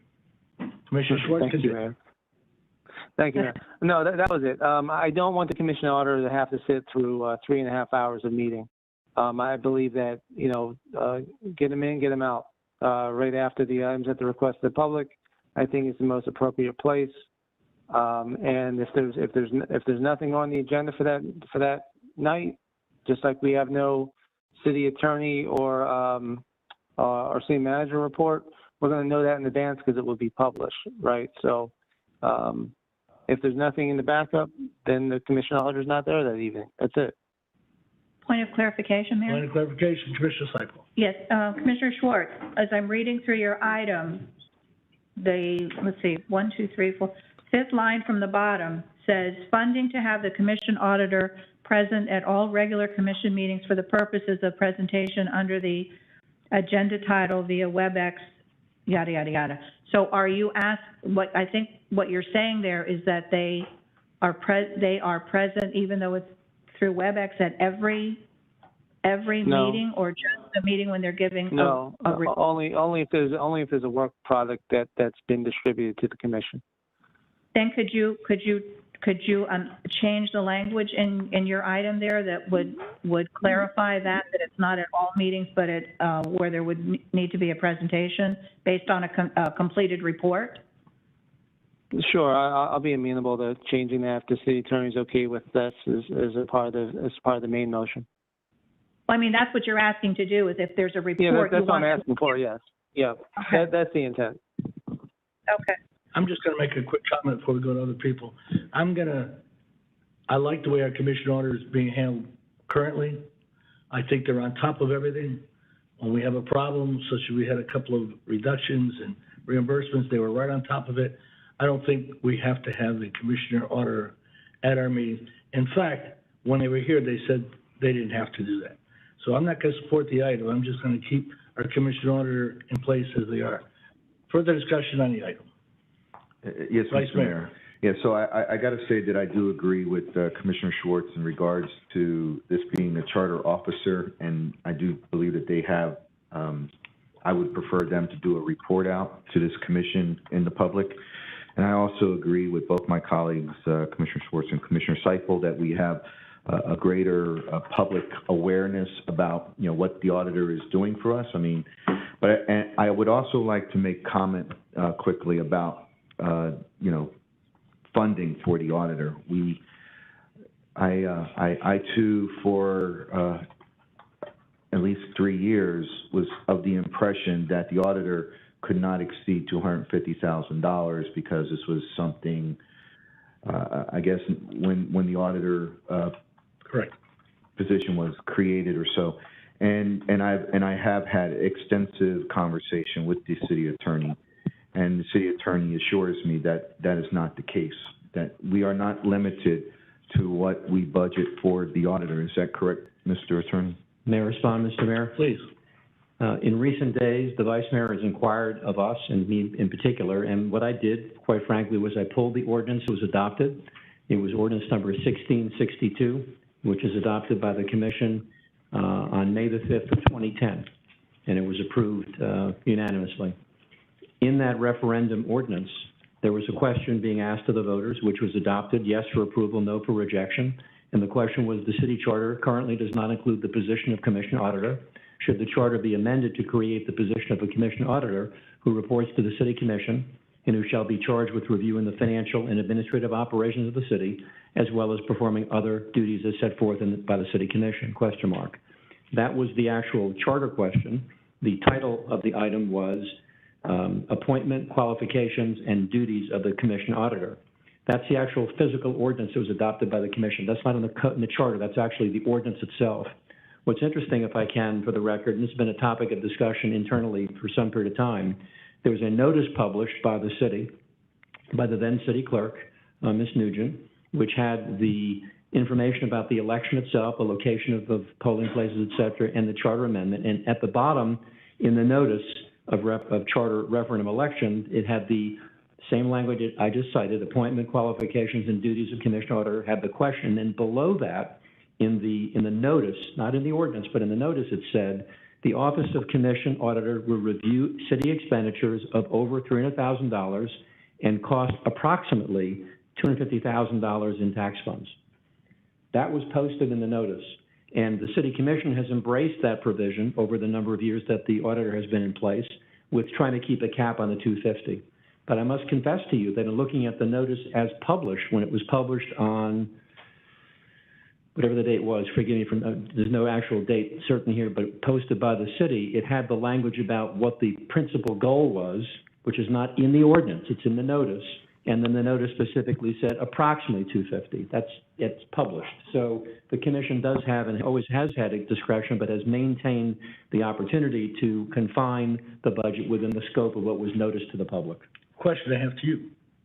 If that's true, we would still have to vote on an additional amount if we hired him to go on to do something different. You have a budget that was approved by the City Commission. That budget would have to be addressed in the context of how you spend your money. I know that typically, for example, when you have your annual assignments to the auditor, the specific assignments that you kind of allocate and they allocate between assignments, how to spend the money, as we all do with budgets. So if you exceed that budget, there needs to be reconsideration by the commission to do that. That's what I thought. Okay. Now, again, the ordinance that was adopted by the commission said one thing, and the notice provided some limitation, but also some flexibility. Okay, on the motion, further discussion. Hearing none, call the roll, please. Commissioner Schwartz? Yes. Vice Mayor Good? Yes. Commissioner Seifel? Yes. Commissioner Castillo? Yes. Mayor Ordus? No. Motion passed. All right, we are now, Mayor, I just want to make sure we're clear on that Commissioner Schwartz did agree to some change in the language. it's in the record. And that'll be on the record It's to on the make record. that change, correct? All right, Thank Vice you. Mayor, would you take the gavel, please? Mayor and Commissioner, before you finish that item, just quickly if I can, Mayor. The proposal by Commissioner Schwartz is to amend the code to provide this entry into the procedure for agendas, which we will bring back to you as a first reading. Correct. Thank you, Mayor. Vice Point of Mayor. order? Point of order, Commissioner Castillo. I suppose that this would include discussion with the commission auditor, because they have every right to charge us for this. I voted for it. I want to be very clear about this. I voted for it knowing that there's potential that the commission auditor might say, this is going to cost me a little bit more money. So that may come back to us. Okay, that's why I voted no. All right, anyway, Commissioner, Vice Thank you, Mayor, Mayor. you take the gavel, please? I got it. Got it. All right, I'd like the discussion with possible action to approve a co-sponsorship and funding for 8 tickets and a full-color ad for the 2021 Hall of Fame Distinguished Alumni Awards on Thursday, December 2nd, 2021, in the amount of $1,500. Vice Mayor Thomas Goodwin Jr. will be honored and receive the Community Achievement Award as the Distinguished Broward County Public School Alumni. I think we should all second that motion, Mayor. All right? We all second that then. All right. Everybody seconded? There's a second. Okay. Everyone seconds it. All right, may I, Vice Mayor? Yes, Mr. Mayor. Let me just say, anytime one of us gets honored like this, it's incumbent upon us to support that. Absolutely. And especially with Vice Mayor, what he's done in, his career here and his intricacy and items. So I am so grateful to, put this on the record and Congratulations. support it. Congratulations. You can thank the intricacy to the public school system. Yes. All right, Vice Mayor? All right, well, all in favor? Do we need to do No, a you roll call? have the city Roll call. clerk. Okay. City Clerk, would you please call the roll? Thank you, Mr. Vice Mayor. Mayor Ordus, Yes. Commissioner Seifel, and all. I'm going to think about that one for a minute, but, yes. Commissioner Castillo, Yes. Vice Mayor Good, Yes. Commissioner Schwartz, Congratulations, Vice Mayor Good, yes. motion passes. Thank you. Thank you all. Thank you, all very, very congratulations. much. All right, Vice Mayor Good, you're on. Addendum 2. Thank you, Mr. Mayor.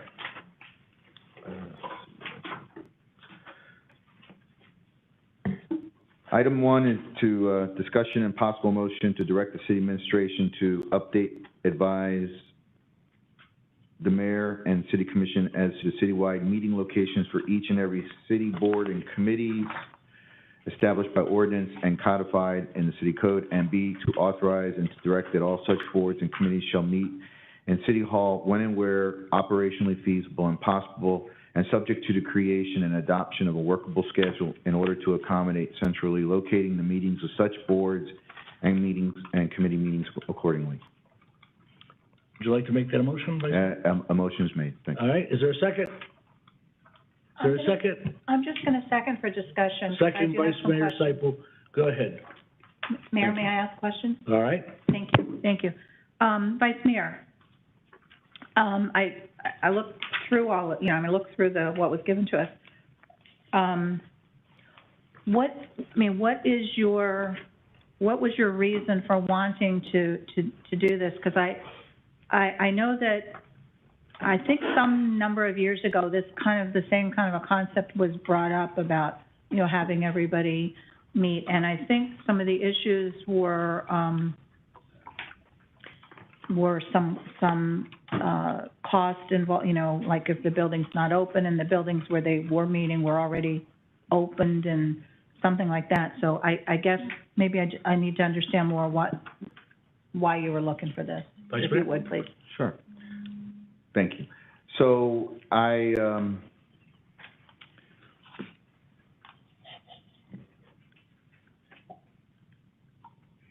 we have citizens in the city that volunteer, and we appoint them to boards. And we expect them to participate in the way that they best can participate. And so they sacrifice their time, they come, they do what they do in order to work through issues and concerns and then provide us with, the results, so they're advising us. And so they're doing some very important things for us, because otherwise we would be doing them ourselves. So I can tell you that, I've gone to some of the meetings, and sometimes I'm a little bit disappointed in what we provide to our residents who are serving on a board in an official capacity for the city.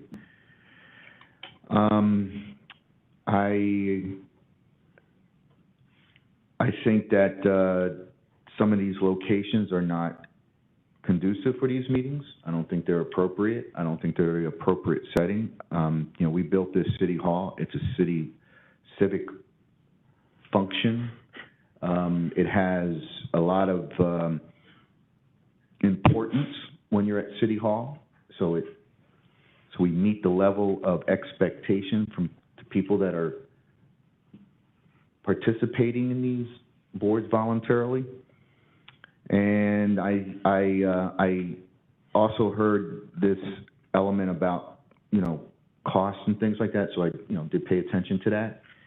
And in some places, there's no difference allowing them here versus some of the other places, and primarily one of the places is the Frank Art Gallery. And I don't know if you've ever been to a meeting at the Frank Art Gallery. It's a great art gallery if you're an artist, but they have a lot of material stored in that same space that you do, official business. Some of the equipment in there is distracting. There's even an overhead projector that hums almost as loud as you can talk.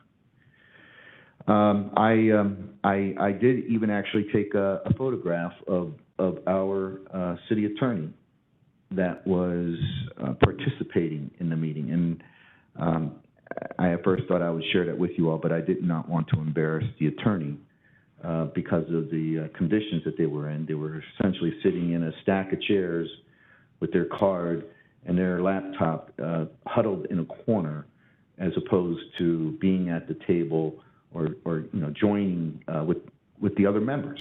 So it's sort of, that's another issue about us showing the importance that we give to these residents.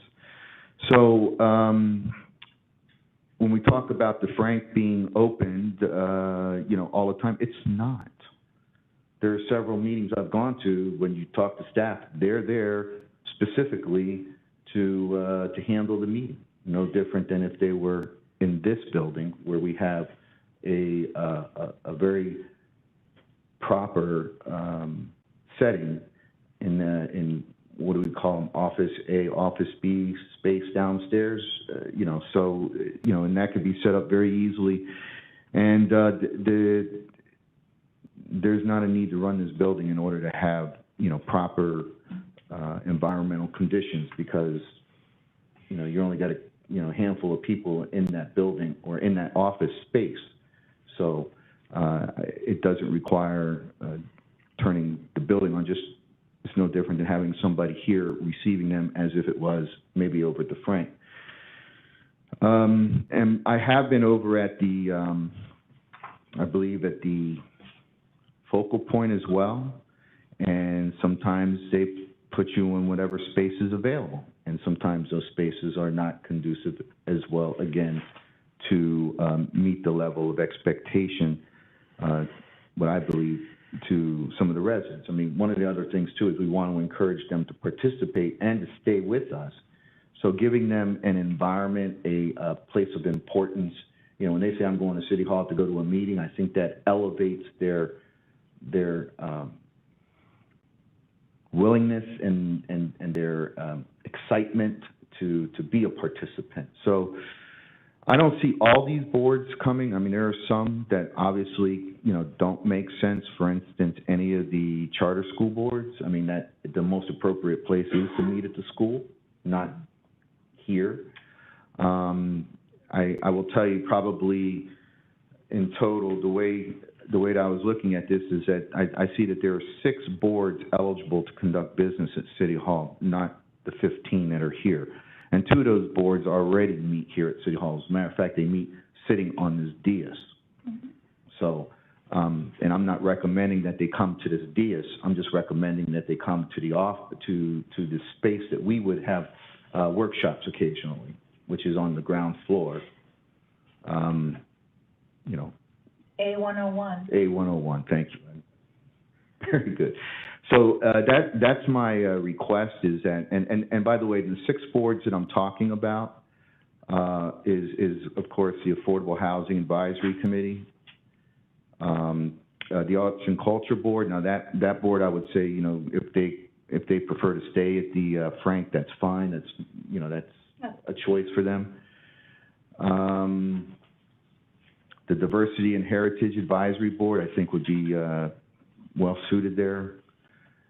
The Economic Development Board, the Education Advisory Board, and the Environmental Advisory Board. I think those are the boards that I'm speaking to that I think should have the opportunity to meet here at City Hall and be given the level of importance that we place upon them for the work that they do. Mayor? City Manager, I have a question. Excuse me? I have a question. Do I have a question? I have a question. Oh, okay, go ahead. Cost factors. What are we looking at?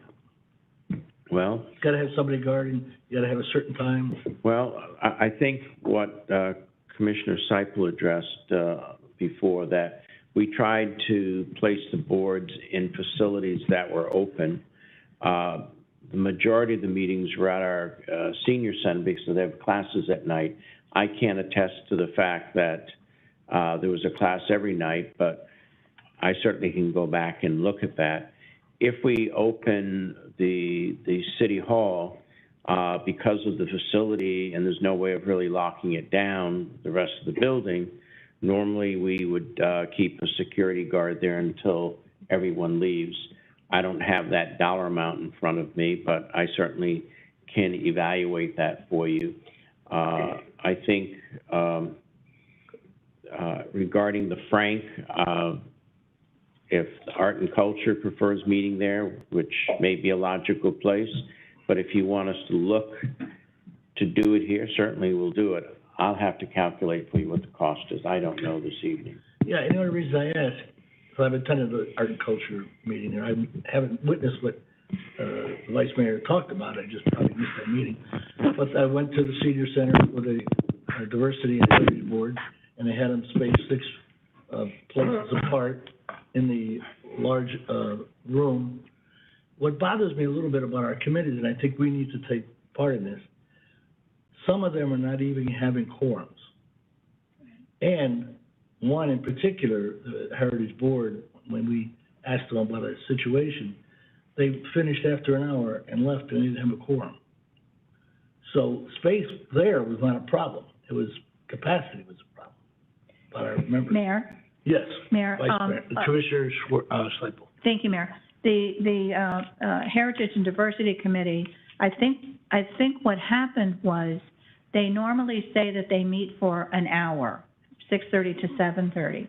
And so some of the folks that don't drive or that someone picks them up, they tell them 7:30.